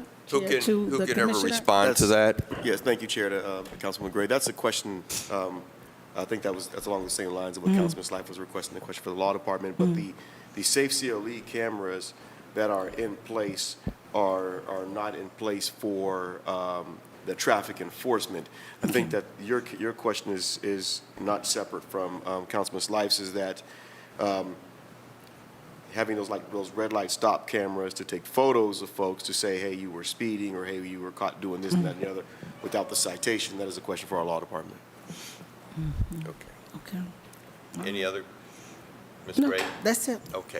Okay, without objection, you've heard how important traffic enforcement is to the Commissioner, to the Deputy Chief, to the Director. It's one of the biggest complaints we hear of all our neighborhood meetings, the lack of traffic enforcement in the city. So whatever you can do to step it up, we'd appreciate that. Without objection, ordinance number 1251-2023 is approved as read. Members, please sign it up. We are now going to go into the collective bargaining agreements, and we are going to start with ordinance number 1302-2023 by Council Members Polensek and Griffin by department request, an emergency ordinance approving an addendum to the 2022-2025 collective bargaining agreement with Fraternal Order Police Lodge Number 8 FOP, and to amend Section 54 of Ordinance Number 194-2021 passed March 29, 2021, as amended, relating to salaries for various classification. It came to us for the first time on November 13th, approved by Director of Human Resources, approved by Director of Finance. There's no legal objection, and this is sergeants and above, correct? Through the chair, the Fraternal Order of Police? Yes. Yes. Yes, okay. Okay, Through the chair. proceed, announce yourself to the public, and then whoever else wants to, and who else is at the table here? Through the chair, a suggestion, if perhaps we could read both the CPPA and FOP ordinances in there. The conversation is the same with respect to both. So then I will, is without objection of my colleagues, ordinance number 1303-2023 by Council Members Polensek and Griffin by department request, an emergency ordinance approving an addendum to 2022-2025 collective bargaining agreement with the Cleveland Police Patrolmen's Association, CPPA, non-civilian Division of Police, and to amend Section 55 of Ordinance Number 194-2021, passed March 29, 2021. Excuse me, I'm turning this off. As amended, relating to salaries for various classifications. That came over on November 13th as well. Approved by Director of Human Services, approved by Director of Finance. There's no legal objection. And this is for patrol officers, this one. Okay, whoever wants to proceed. Sure. Good morning, Chairman and committee.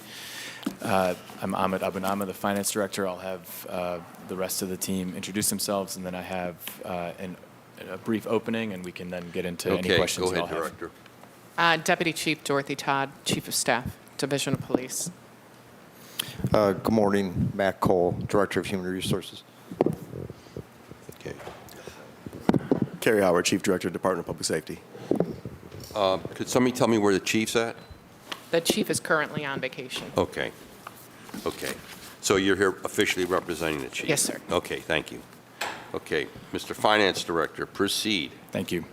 So to the committee, in June of this year, at the mayor's direction and as part of his, the administration's RISE initiative, which stands for Raising Investment in Safety for Everyone, the administration approached the Cleveland Police Patrolmen's Association and the Fraternal Order of Police Lodge 8 leadership to form a small working group to come up with concrete actions we could take to address recruitment and retention of police officers and enhance deployment of the officers we have on the force.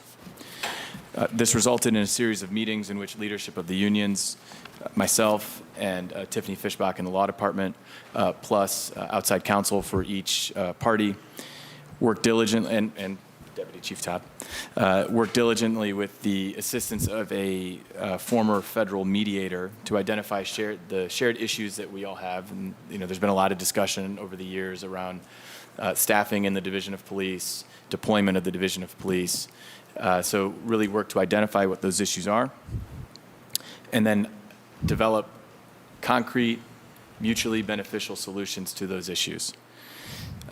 This approach was a bit different than we've historically approached negotiating with the police unions and really, frankly, any other, where instead of kind of coming in with opening proposals and working our way toward an agreement, we started with identifying the issues, having really candid conversations about them, and discussing a variety of solutions to them. And I think I would be remiss not to acknowledge the tremendous partnership of both the president of the CPPA, Jeff Fulmer, and the president of the FOP, Jim O'Malley, in their willingness to be open to a new process. And their partnership in helping us come up with the terms of the agreements that we have in front of council today. It was a terrific example, I think, of collaboration and how labor and management can work more constructively together going forward into the future. So in summary, these meetings and the work that we did since the end of June led to three, at a high level, significant agreements. One was with respect to recruitment of new officers, the sort of parameters of which were announced in August as part of a summit that the mayor had with the presidents of the two unions.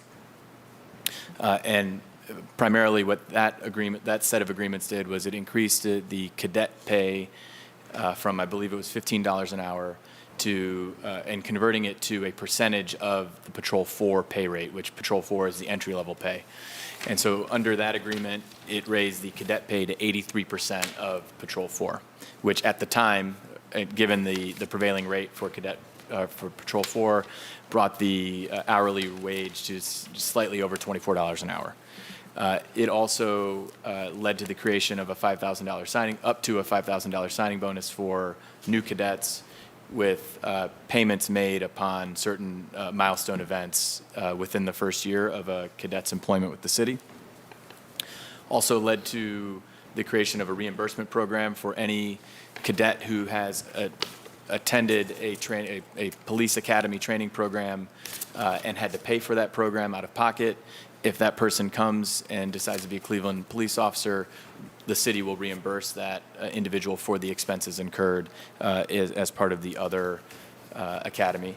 And then finally, we created for cadets with prior military service and with a bachelor's degree, a kind of fast track up the promotion ranks from the progression from Patrol 4 to Patrol 1.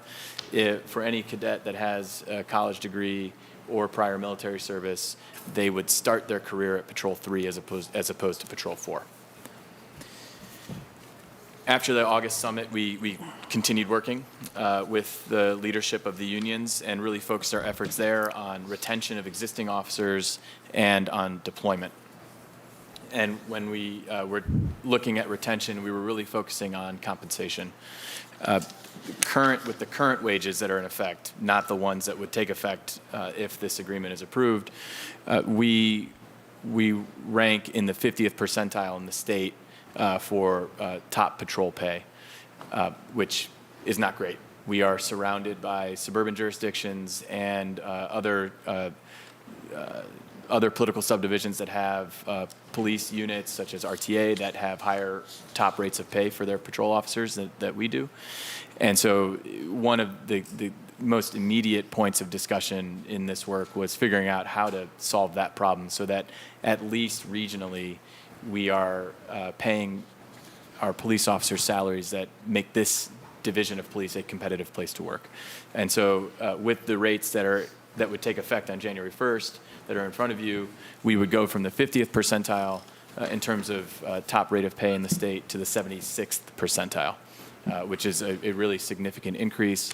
And if you look at it a different way, by focusing on the 10 largest cities in the state, we would become the third highest paying division, police department, police division in this among the top 10 cities. So really, I think with what you have in front of you, have done a lot to increase the competitiveness of the Cleveland Division of Police against other police units when it comes to compensation.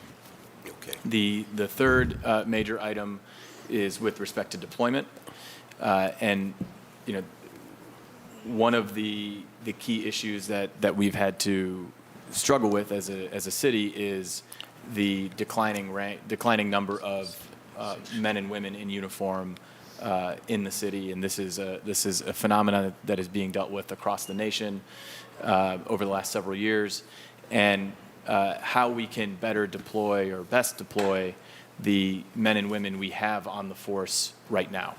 And one of the best ideas that we came up with for doing that is changing the way we structure the shifts so that instead of having to staff 3 shifts for basic patrol, we would only need to staff 2. And so what is in front of you includes an agreement between the administration and both unions that for basic patrol, we would move as of January 1st to 12-hour shift schedules. And if you think about it, let's say we have, and this is about accurate, about 1,200 police officers. If we have to staff three shifts for 24 hours a day, then roughly you're looking at 400 per shift. If we have 2 shifts with the same number of officers, you're looking at 600 per shift. So at any moment in time during a shift, we will have more officers out working than we do right now.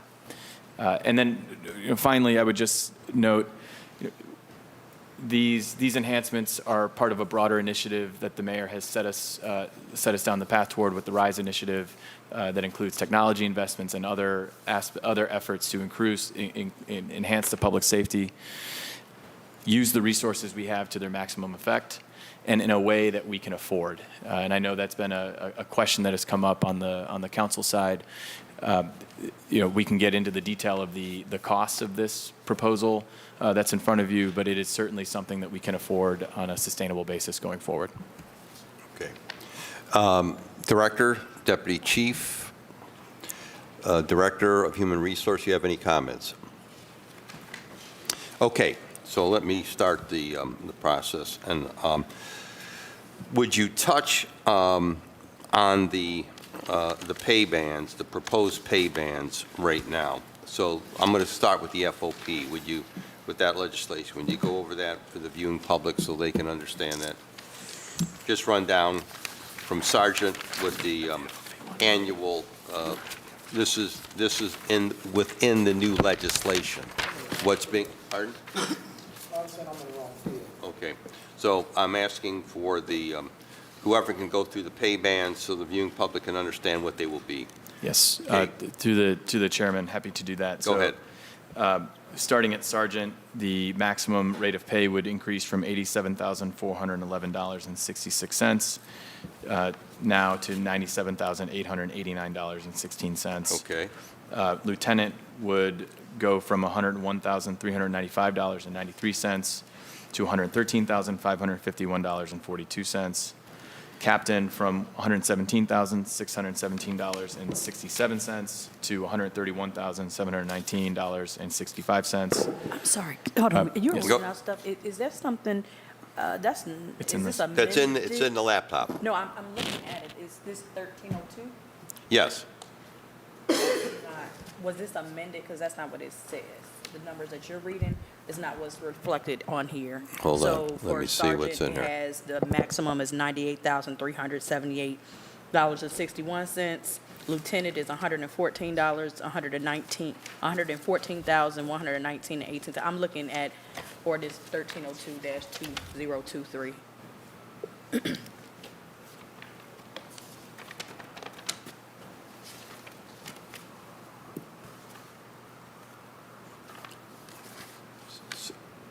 So I'm looking at the legislation, and the legislation is the numbers that the Yeah. chief, the finance director is alluding to. Yeah, through the chair, there, in the ordinance, it has, the pay band has the maximums. In the ordinance itself, there are 2 classifications in each for sergeant, lieutenant, captain. Right. The 1 year and above 1 year. And so for a sergeant, for example, the initial rate is $97,389.16. So I'm just trying to get clarification. If you look on here, the ordinance that's introduced, so that's what I'm saying, what is that? This is. It's 13, That's the executive summary. 1302 is No, the, that's yeah. the executive summary. I'm looking at the actual ordinance. Yeah, so am I right now. as well. I understand that, but I'm saying what's report, the ordinance is, something is wrong with what we're talking about, because it's not, that's not what's listed. It's different. That's what I'm saying. So someone from the law department, if you can talk like with the actual ordinance that was introduced versus the executive summary. The executive summary might be correct, but the actual ordinance is not. Based on what I'm seeing.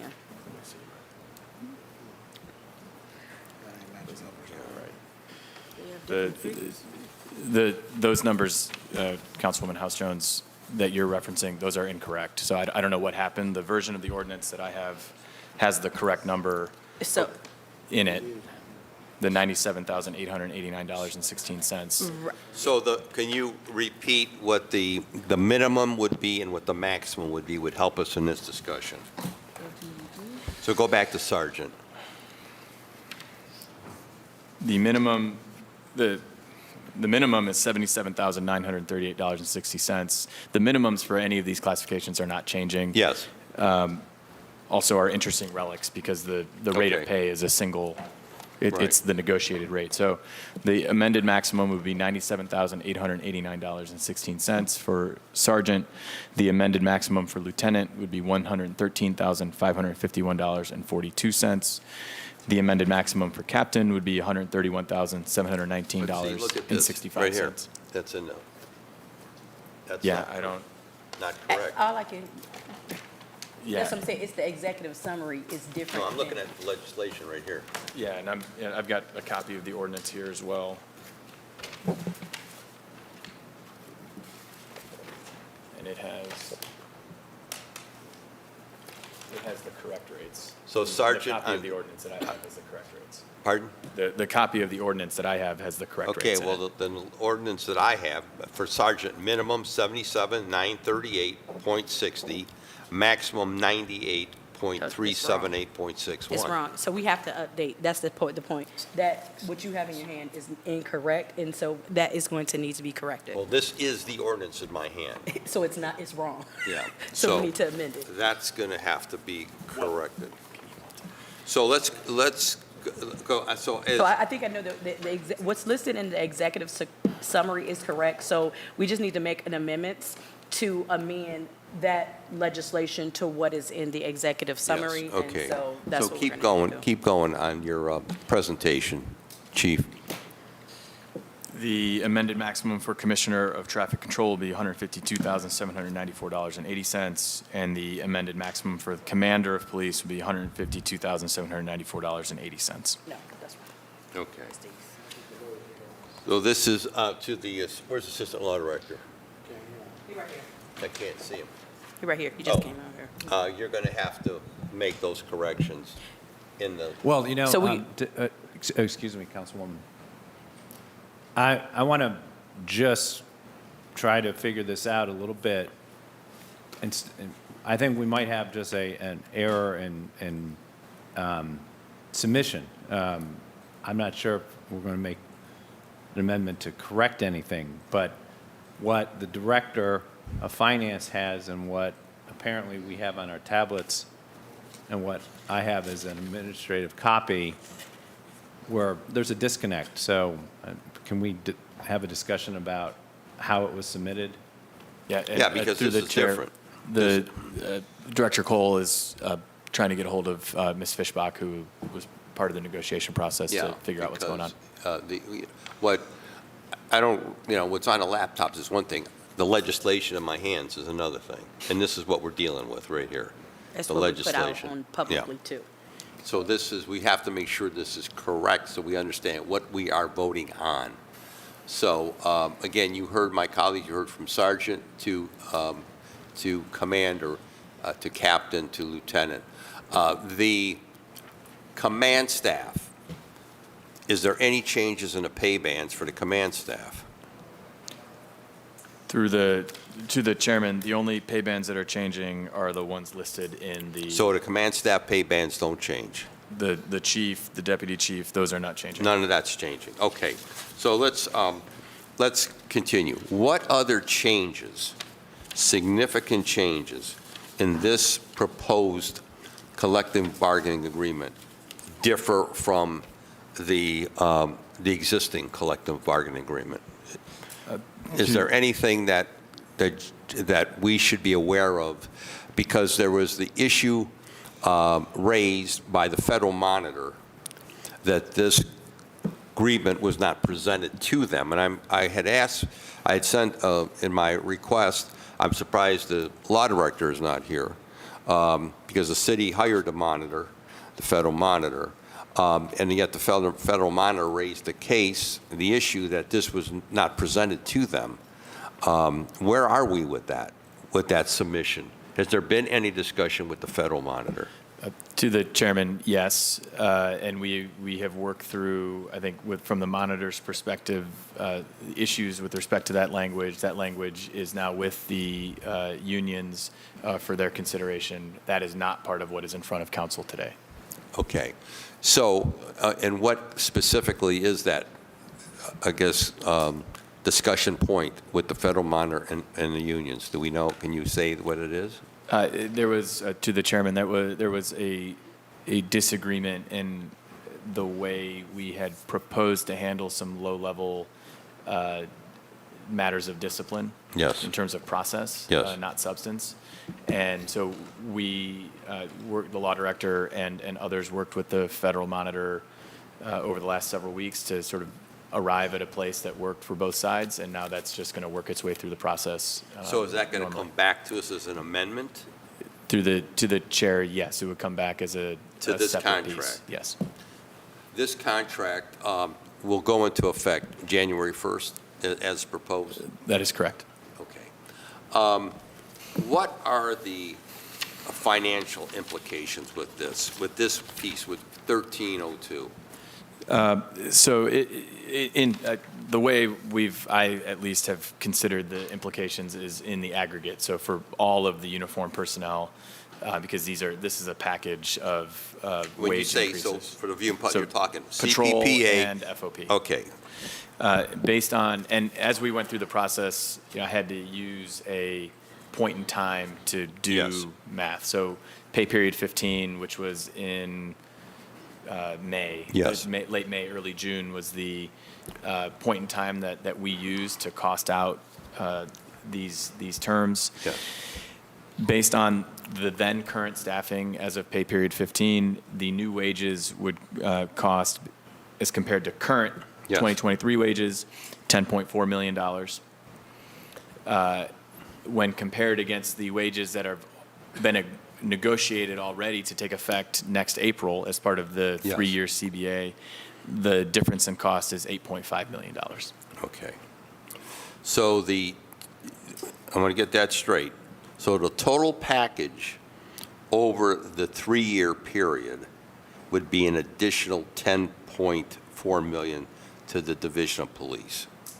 A slight amendment there, Chairman. It's the additional cost for calendar year 2024.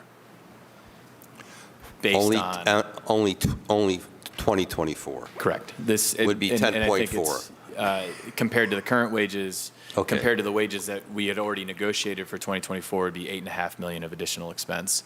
So then over the 3-year period, the contract would be, To the chair, we don't know that because this agreement expires on March 31st of 2025, and the wages that are in front of you will be the ones that will be in effect through the end Okay. of this contract, and we haven't yet negotiated the next contract. so again, so for all of us, for better education and understanding, so 10.4 next year, 2025, approximately the same amount of money. Assuming the same wages, we haven't negotiated the next contract, so we don't know Okay. exactly what that difference might But be. this contract, what we're voting on goes through 2025, correct? March 31st of 2025. Yeah, Yes. okay. So we're looking at about an additional 20 million, approximately 20 million, for both Cleveland Police Patrolmen's Association and the FOP. When you look at how many of the bargaining units, to the Director of Human Resources, have we ratified, has the city ratified? Approved? To the chairman, I believe at our last count, it was 29, Of the 29 of what? 31 total. Okay, so we're in the home stretch. Yes. Total bargaining units. Okay. So, obviously, going into the finance, chief and finance director, going into the 2024 budget, based on the collective bargaining agreements that have been approved already, you have any anticipated increase, what that number would be? To the chairman, not off the top of my head. Okay. We're still building the budget. Okay. Because obviously, my discussions with the council president, he's very mindful of the general fund. And that's one of the reasons why we were so aggressive in opposing issue 38. And we understand, on the other side of that equation, the people who were for 38, I have some very dear friends of mine that were in support of 38, because they felt that services are not what they need to be in our neighborhoods. That's a given. I don't think anyone would disagree with that around this table. But we were all concerned about the financial impact of $14 million upon the general fund. And to the people who are watching this, the general fund is just this. It's basic services. It's police, fire, it's EMS, it's animal control, it's recreation, it's Department on Aging, it's snow plowing, it's street repair, you name it. It's what we refer to as everyday basic city services. That's why we were so concerned about the financial impact. If you would look at the $14 million that was being proposed, and then again, what we're confronted with here. So to the director, it's your opinion that the city is in a financial position to absorb this increase. Is that what you're telling us? To the chairman, yes. Okay. Okay. Members of the committee, questions? Members of the committee, question. Councilman Slife. If this is a more appropriate question for the next piece, Okay. I can hold it, but I do want to just make sure We're hearing both of them together. Okay, I just about for a call the planning director. Thank you. I just want to unpack the bit with the consent decree and understand that there's negotiations and an amendment coming.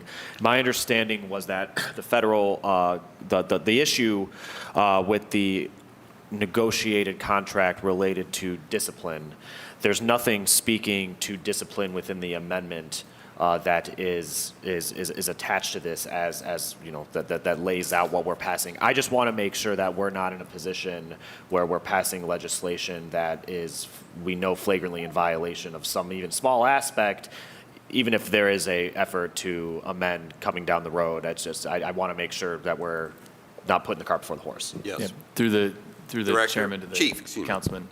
And director. As part of the process with the federal monitor and the federal court, the monitoring team, the Department of Justice, reviewed the entirety of the entire package of the agreements, and the only aspect to which a concern was raised was with respect to the discipline. They, you know, for what it's worth, applaud our efforts to increase recruitment and retention of our officers. I think they share our belief that we need to do a better job of getting more officers in the door and then keeping the ones who are here longer term. So there's nothing in here that raised any concerns with the DOJ, federal monitoring team, federal court. The aspect that did is off on the side and is getting worked through right now. Okay, thank you. And just a follow-up to the chief through the chair, just so I understand, if there hadn't been a point of contention with the DOJ on that small piece, would that disciplinary aspect be in this amendment on our tab? Like, was that physically removed by someone because of this, or is this something that is typically not included in what would be brought to council? Through the chair, it would be in the package that's with you. The way it was presented to the unions was as two separate agreements. So there's an agreement that is the one in your tablet, and then there's a separate agreement on discipline. And so the only difference here is that the agreement, the separate document dealing with the discipline matter, is not in front of you right now. We didn't change anything in the agreement that's in front of you. So based on Councilman's, just clarification, based on Councilman's question, by us passing this, we are not going to be in violation with the federal monitor. Is that what you're telling us? To the chairman, as far as I understand, all of our engagement with them, I can't speak for every thought that might be in their head, but Okay. Thank you. it is our Councilman Slate. understanding. That's all I got. Thank you. Okay. Any other questions? Okay. Yes, Ms. House Jones. Thank you. Through the chairman, to the director. So with this change in the shifts, can you just outline what deployment will look like? I know I just, and I know I just sent our chief of public safety an email yesterday in regards to will we get the opportunity to see visualization of like mini stations, or just like what will that look like, you know, in community? Okay. Whoever can comment. Through the chair, I'll take a stab initially, and then I'll kick it over to the true expert here. I'd say just in the agreement lays out kind of the parameters of the way 12-hour shifts will work, and then the management of the division will sort of fill in those parameters in terms of how it actually gets executed. There will be 4 squads, 12 tours of duty. Squad A and B will be the day shift, basically starting between 6 and 9 a.m. each day. Squad C and D will be the night shift, starting between 6 and 9 p.m. each night. The actual start times will be determined by management. And then there were 2 options in terms of the 12-hour shift approach that were presented to the unions. The districts, we on the administration side were agnostic as to which one. We sort of left it to the members of the unions to tell us what they wanted to do. And I believe each of the 5 districts settled on the Pittman model, which is, I think, a little easier to administer. And so there will be a consistent deployment model across the 5 districts, which is, I think, helpful. And then I'll leave it to the deputy chief to fill in the rest of the blanks. Just a point of clarification through the chairman, and I guess DC Todd will explain. You talked about the Pittman model. Can you share what that is as you are sharing it? Yes. So through the chair to the council member, the officers were given 2 options to vote from. The one was a 3-on, 3-off schedule, and the other was the Pittman. We allowed our patrol membership to vote on that, and it was overwhelmingly passed in all 5 districts for the Pittman model. The best way to describe this model is an every other weekend off. So with this model, our members have a better work-life balance, and they do have that, they're off every other weekend. Every other weekend they're off Saturday, Sunday, Monday. Or I'm sorry, Friday, Saturday, Sunday. So this gives them 12-hour shifts are long. It's a long time to be at work. With this model, we don't have them working 5 days in a row, because that's just too much on a person, especially when you're talking on the overnight shifts. So this gives them where they're working 2 days, then they're off. It gives them a better balance so they have the time to recover from these long shifts. With the deployment, this gave us an opportunity to look at our CAR plan and to look at our mandates. We were able to fill our CAR plan better without requiring those mandates. And this way, we don't have all of this overtime that's coming with it.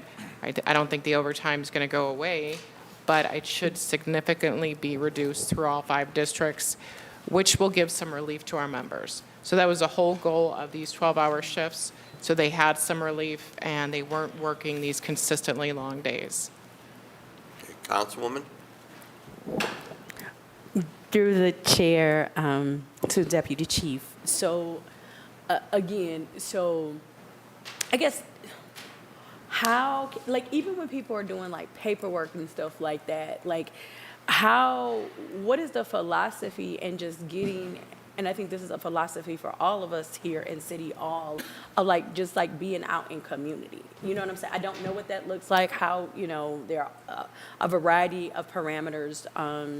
But what I do know is that, community members want to see people. You know what I'm saying? And sometimes presence is people that are doing a lot of the hustle bustle that may happen in Division Police Headquarters.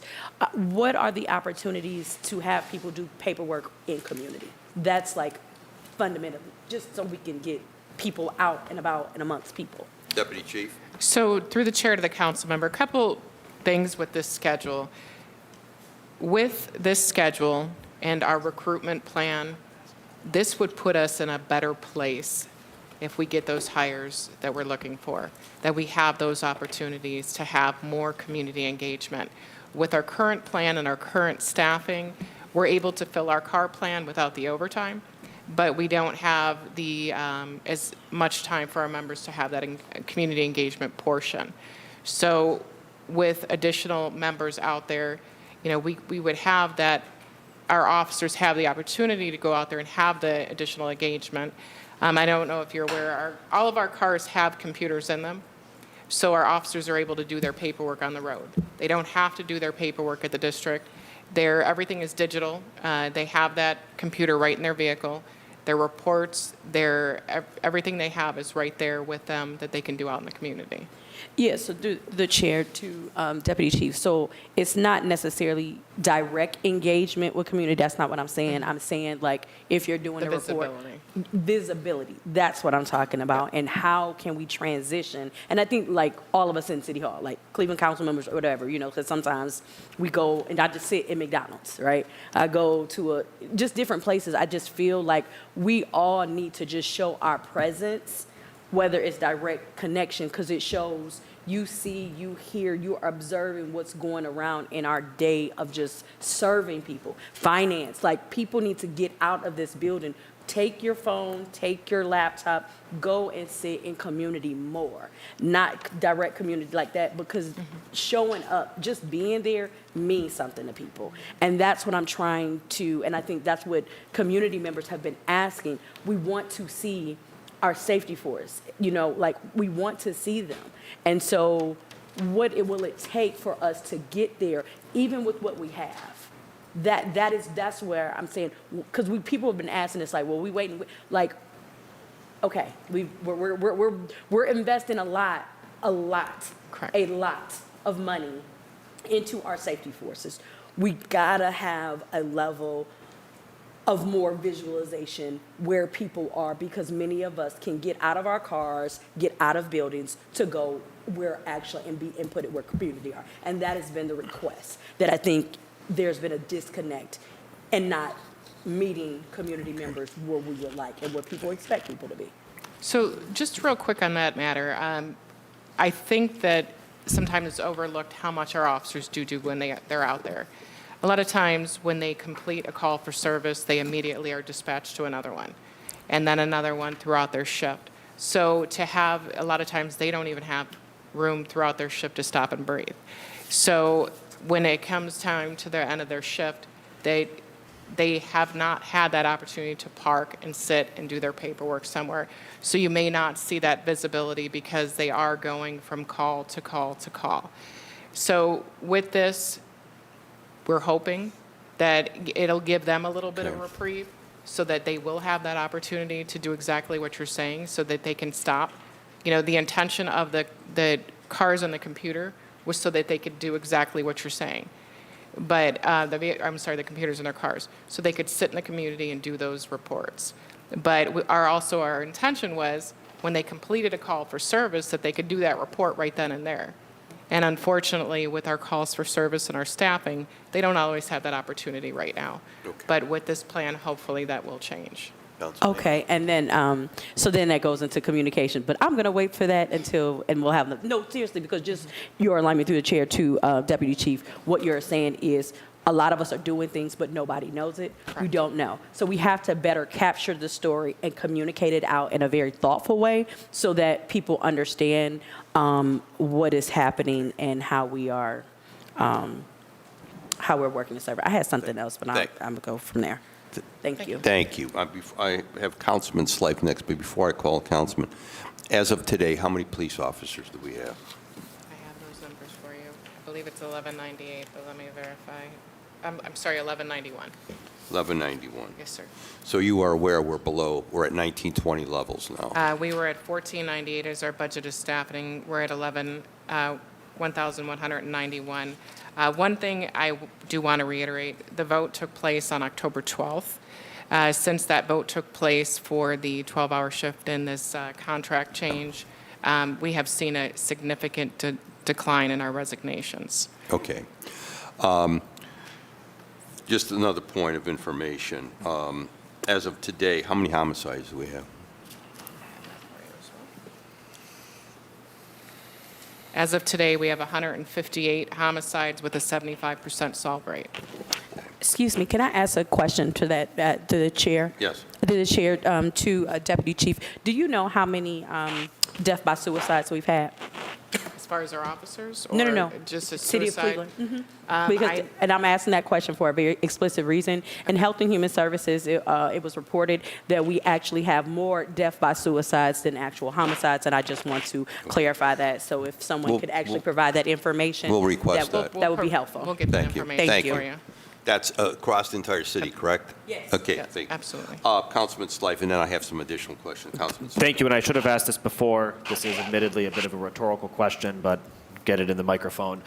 There was a rumor on the internet that with the change to 12-hour shifts, as it would affect the first district, that basically the city west of West 140th Street would not have a daytime zone car. To his credit, I contacted Commander Schlott. He said that that's not the case, but I just think it's worth, since we're here, since it's being broadcasted, just stating openly that the shift to 12 hours supports or enhances our current zone car plan. It does not adversely impact our current zone car plan. Can we just air that out? Absolutely, Yes. yes. This does not reduce our car plan. No more internet. Okay, thank you. Okay, so let's just ask some other questions that we had sent over. As of this date and time, how many officers are over 40 years of age and within the division? So as of this date and time, we have 678 officers that are over the age of 40, How many over 55 years of age? 194. Wow. Okay, and you're going to present that to us, because I have not received that yet. Okay. Yep. I made that request, I have not received I that. apologize. I thought that Okay. went through to you. Yeah, Thank you. I want to make sure I get that. Let's just talk about some of the other elephants in the room here. Officers that have engaged me indicated that when the vote, and the finance director alluded to this, when the vote was taken, that the majority of people who voted against it were the younger officers and those working nights. Would you care to explain? And I had a couple of them engage me, just said that how it's going to negatively impact them, the younger officers who are working the night shift. So it was an overwhelming yes vote. Yeah, I'm on aware both. of that. So there was only I don't want to say this to come off the wrong way, Yeah. but there was the only complaint that we received where that some members, it would impact their overtime. Would That impact was the their overtime. biggest complaint that we received internally. But nothing about the folks working the night shifts? No, to the the chair, younger no. officers? No, sir. Okay. We know that overtime, the division has greatly exceeded its overtime dollar amount. In the budget that was presented to council, you indicated it would be $13 million. Where are we at overtime at this point? To the chairman, I don't know exactly where we are. We will, I believe we're trending north of 20 million, consistent with where we were in 2022. It is, the deputy chief alluded to this earlier. We absolutely anticipate overtime declining as a result of this agreement with the unions. Key to the arrangement is that despite moving to 12-hour shifts and with the shift schedule giving the opportunity for there to be guaranteed overtime in every shift, yes, the agreement that we have in place ensures that when an officer is working his or her 12-hour shift, that is paid at straight time, not overtime. Okay. So you're telling us you expect, both you and the deputy chief, expect overtime to decrease. And that will be reflected in the budget that you're going to submit to us in upcoming budget? That's correct. Okay. Let me go through some of my other inquiries here. You're going to provide to us the officers over 40 years, the officers that are 55 years of age, et cetera. Go back and touch on the recruits, the academy. What is going to be the pay now for an incoming recruit? To the chairman, as of January 1st, assuming this agreement takes effect, the hourly rate for a cadet would be approximately $25 an hour. Okay, good. And that's something that we have long advocated here within the body, and we've advocated increase in pay for our officers, and I've advocated, again, the hiring bonus, which I thought should have been higher, but nonetheless, it was negotiated, so I'll concur with that.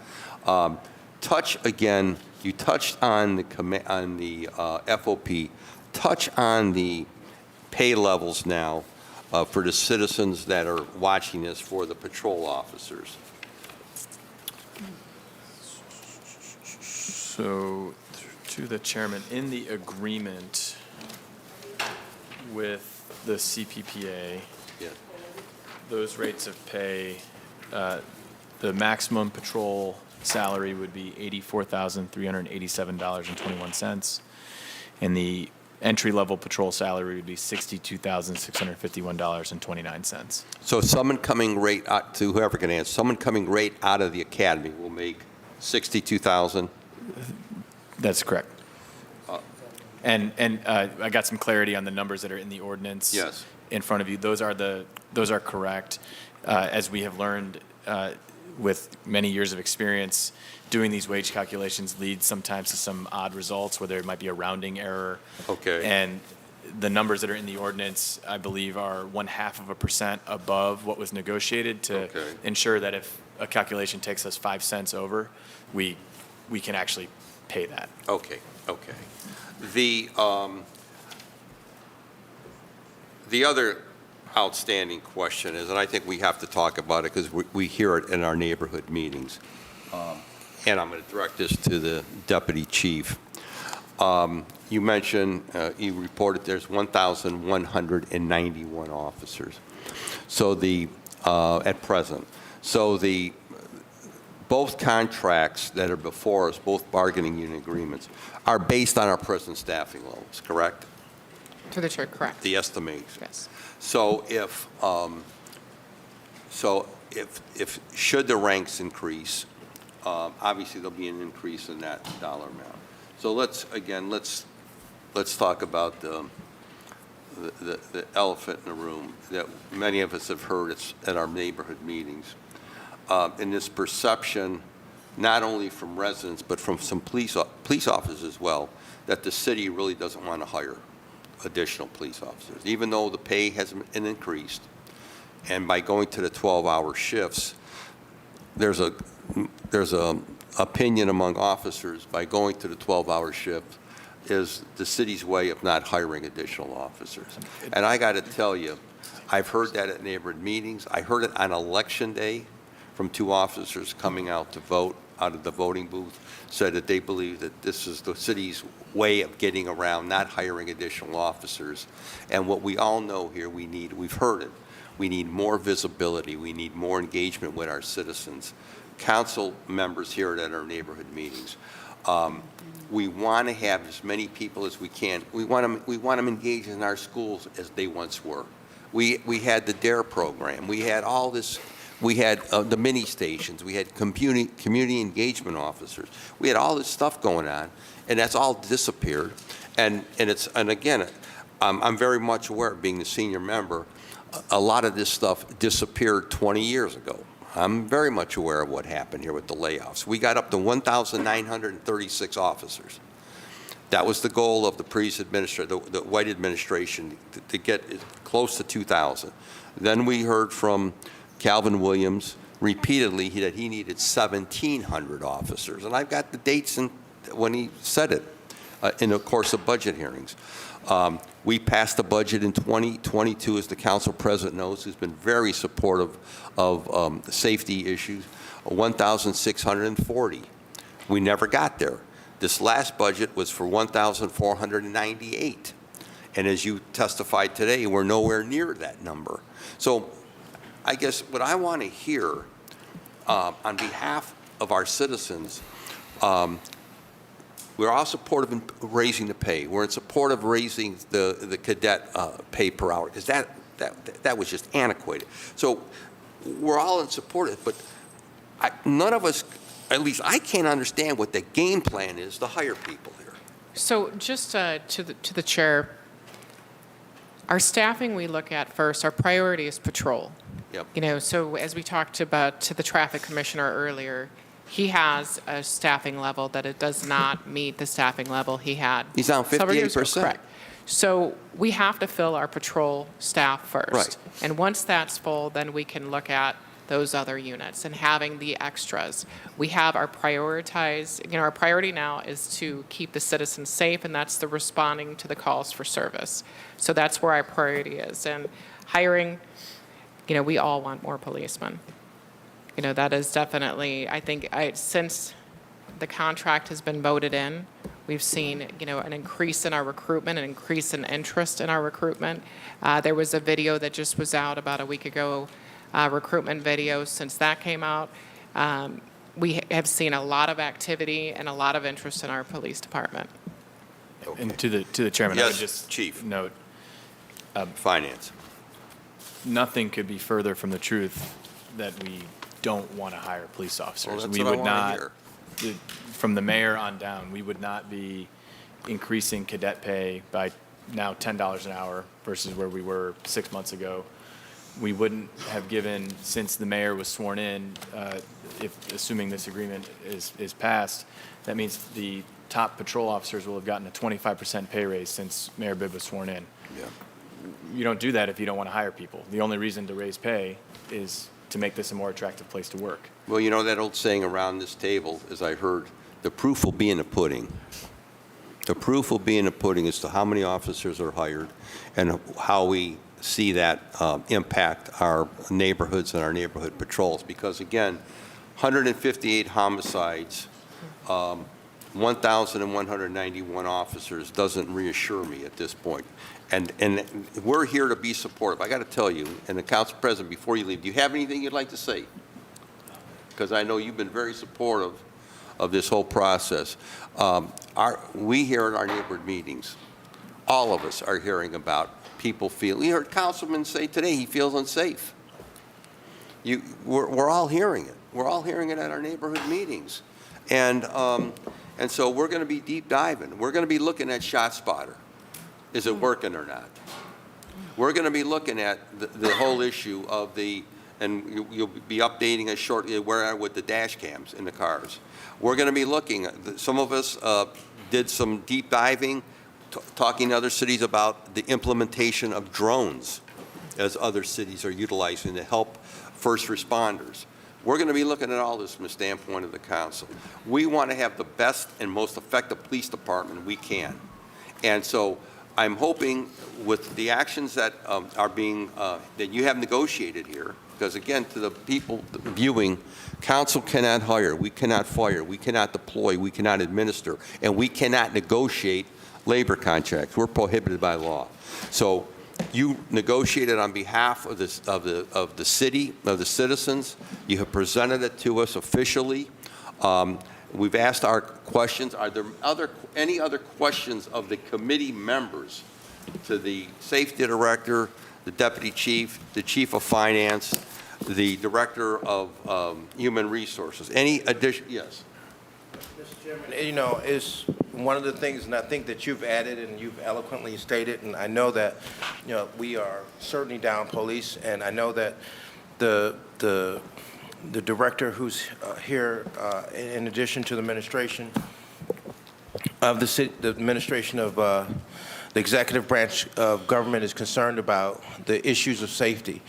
Safety has been like the number one thing for me, Mr. Chairman, coming into Cleveland City Council, because I know, compared based upon being the further southeast section of the city of Cleveland, looking at how other police departments function in their cities, how they're on top of it. And our citizens can see the comparison and contrast. And we're losing our populations for citizens who are concerned with safety. So I appreciate the fact, Mr. Chairman, that the administration has increased the age limit. I would probably say that we That should. hasn't come before us yet. I know, but it's there though, and I'm going to support it. And I would ask that we increase the retirement age too, so that it's fair. And I would also ask, Mr. Chairman, that we be bold And I've heard even the council president even make this comment, and I've been saying it for the longest, that we should also decrease the age to 18 to bring in younger people to have an opportunity to join the safety forces here in the city of Cleveland. We see it happening in other nations. We see it happening in Israel. We even hire here in the United States of America our citizens into our armed forces at 18. So, Mr. Chairman, I would just encourage the administration to look and expand that, and to come to the table with a plan to grow our safety forces. Thank you. And thank you, Mr. Chairman. Thank you, Councilman, and I want to thank again my colleagues who, I know a lot of people had a lot of things going on today, other meetings and things. My last point I want to direct to the safety director. I've been here for 12 consecutive terms. Well. Yes, 12. What I saw Monday night totally concerned me and outraged me. Threats being made against council members, calling members murderers and killers and supporters of genocide. Members in the back row of the council chamber personally afraid. Members of the council staff personally afraid. Some members of the administration afraid. Now, I'm going to make it clear that, and again, in all my time, I've never heard some of the vulgarity and the accusations made against the mayor, the council president. And I am not going to sit there and let people, I don't always agree with the mayor and the administration, but I'm not going to sit there and listen to people making political threats or other threats against the mayor, the council president, other members of the body. Now, this is my own opinion.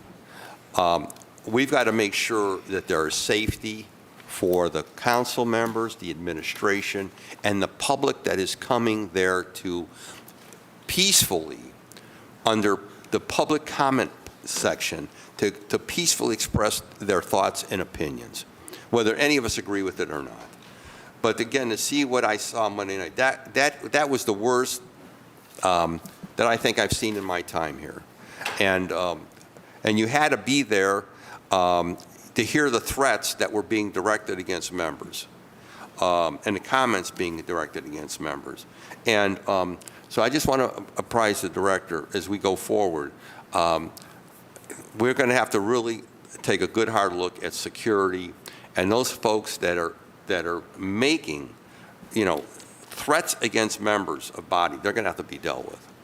And I don't care if the director wants to comment on it. I was really concerned about my colleagues in the back row. I was really, because they were in some of our members' faces.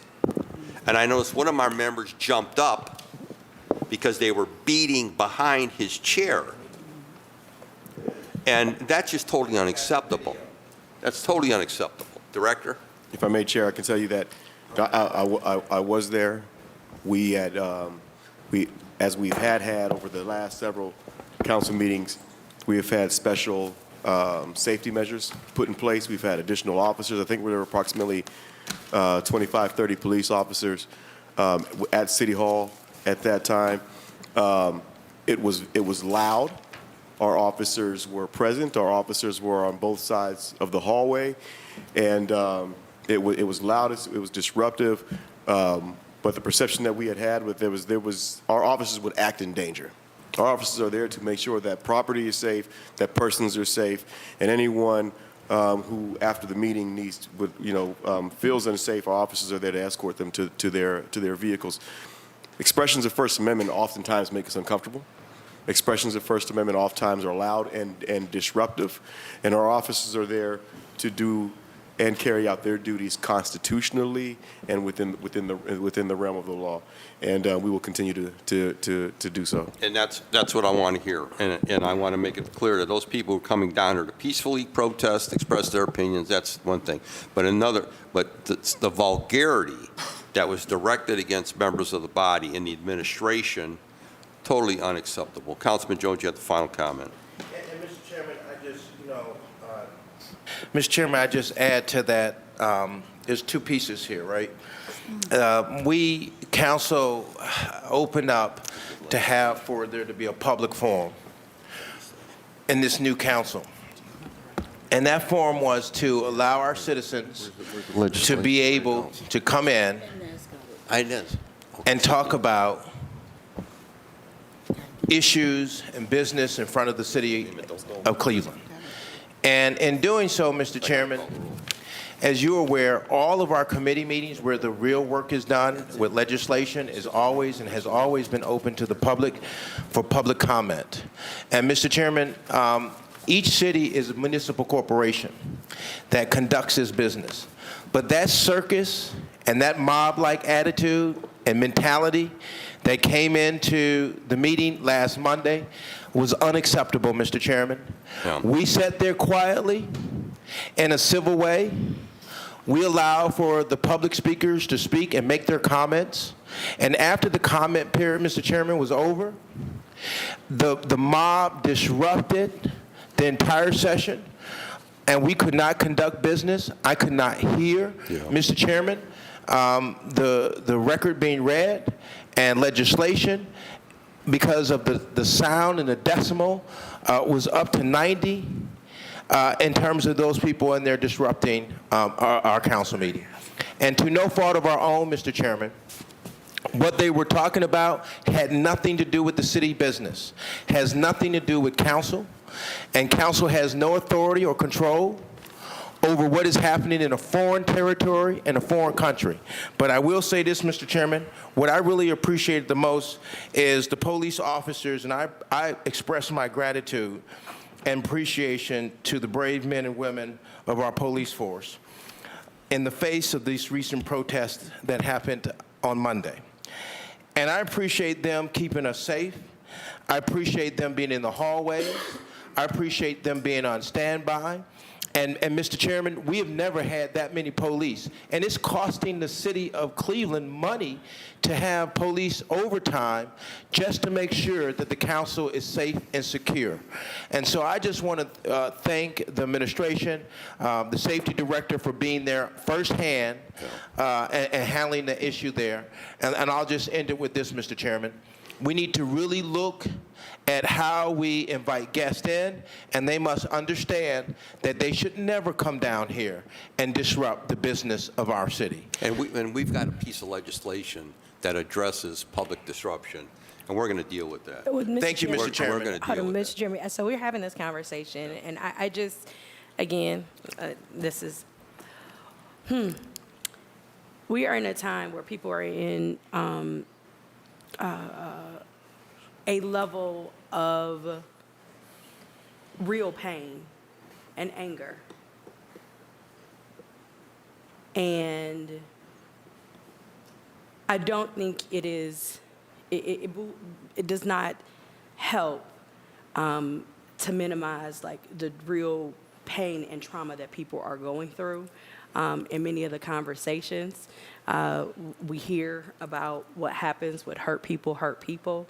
And I really think we need to look at this, and as people, as the one person indicated, you have had people within our community who have directly died as a result of this global global tragedy. And so I really think, again, while people may not, some peoples of expression may not be welcome, by everyone, but I think there are opportunities for us to have levels of empathy and really work as leaders to figure out what can we do to be supportive of people, because again, people are treated very differently depending on how you show up in America, what you look like, what your religion is, and if anybody wants to deny that, there are scores of examples. And so I just think we really need to have some broader conversations, around that. Mr. Chairman, response. Well, we don't, brief, because. Mr. Chairman,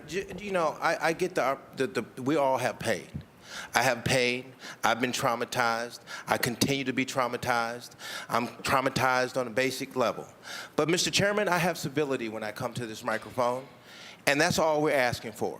We're not asking to you bring your trauma into council disrupt, disturb, and destroy the meeting where none of the council members or the citizens can be able to understand and understand what is happening because we can't even hear because of the disruption. Now, Mr. Chairman, if they are civil, and majority of them that came down here don't even live in the city of Cleveland.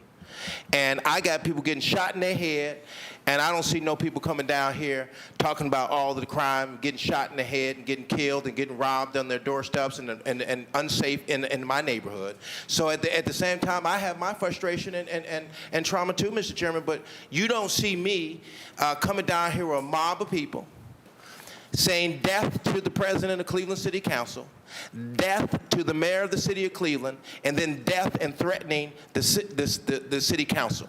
And so, Mr. Chairman, I would just say that nonsense and that circus that came down here, they got all their rights. They have every right to speak. They can come down here and protest wherever they want to protest. They can put the bullhorn together. Nothing prevents them from doing that.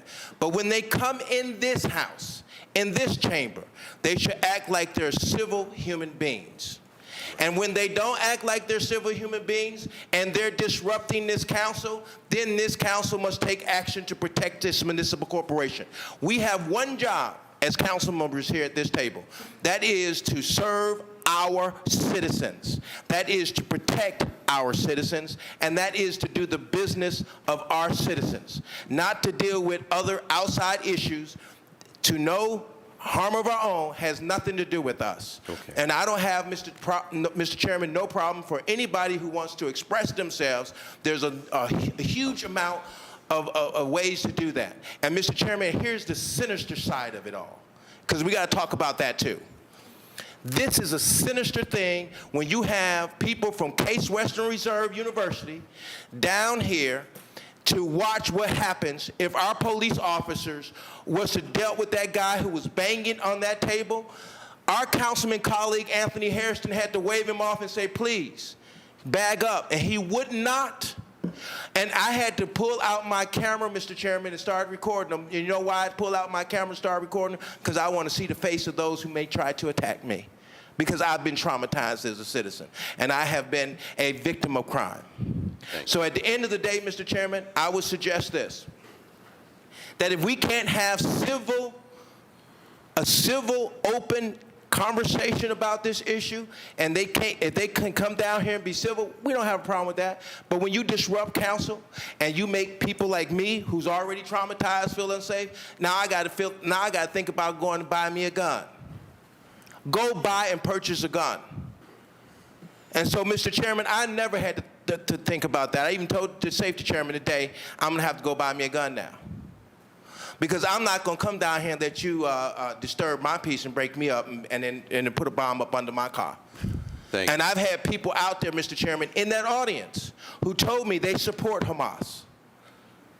Now, at the end of the day, if there's people, this council made the decision, Mr. Chairman, to express who they support due to the fact, Mr. Chairman, I have the floor. Mr. Chairman, I have the floor. Again, Mr. Chairman, Hamas is a terrorist organization, and when you're talking about Palestinians, those are two different groups. So stop doing that. So, Mr. Chairman, I would tell my colleagues she can't edit my speech. She just started talking about freedom of speech. Well, no, but you're supporting a negative narrative. I don't care. Stop doing that. And it's unhelpful. She's out of order. It's unhelpful. No, you're out of order. You're out of order. Listen up. Stop doing that. She's out of order, Mr. Chairman. Listen up, all, without objection. And so, Mr. Chairman, let me finish, and I'm going to finish, Mr. Chairman. I just want to say this, as a council member and a citizen of these United States of America, I want to be safe in where I work. And when I don't feel safe, I got a problem. So I would ask, Mr. Chairman, that we relook at how we have people come down here disturbing, disrupting, and destroying the ability and capacity to do the citizens' business at this table. And we're going to have that discussion because the council president is concerned as well. But before we do that, and I let nobody tell me different. Okay. And again, wait a minute. Listen up. You are very disruptive. Listen up. And you're rude. We did not. Wait a minute. Listen up. Whatever. I can tell you all the time. Listen up, Ms. Jones, please. We want to call ordinance. I want to make sure there is no objection to ordinance 1302-2023 and ordinance number 1303-2023. These are the two bargaining units. Without objection, those two pieces of legislation are approved. Council President, you have any comment? Thank you. You're very rude and disrespectful.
extremely pleased to congratulate the Nepali and Bhutanese community of Greater Cleveland as the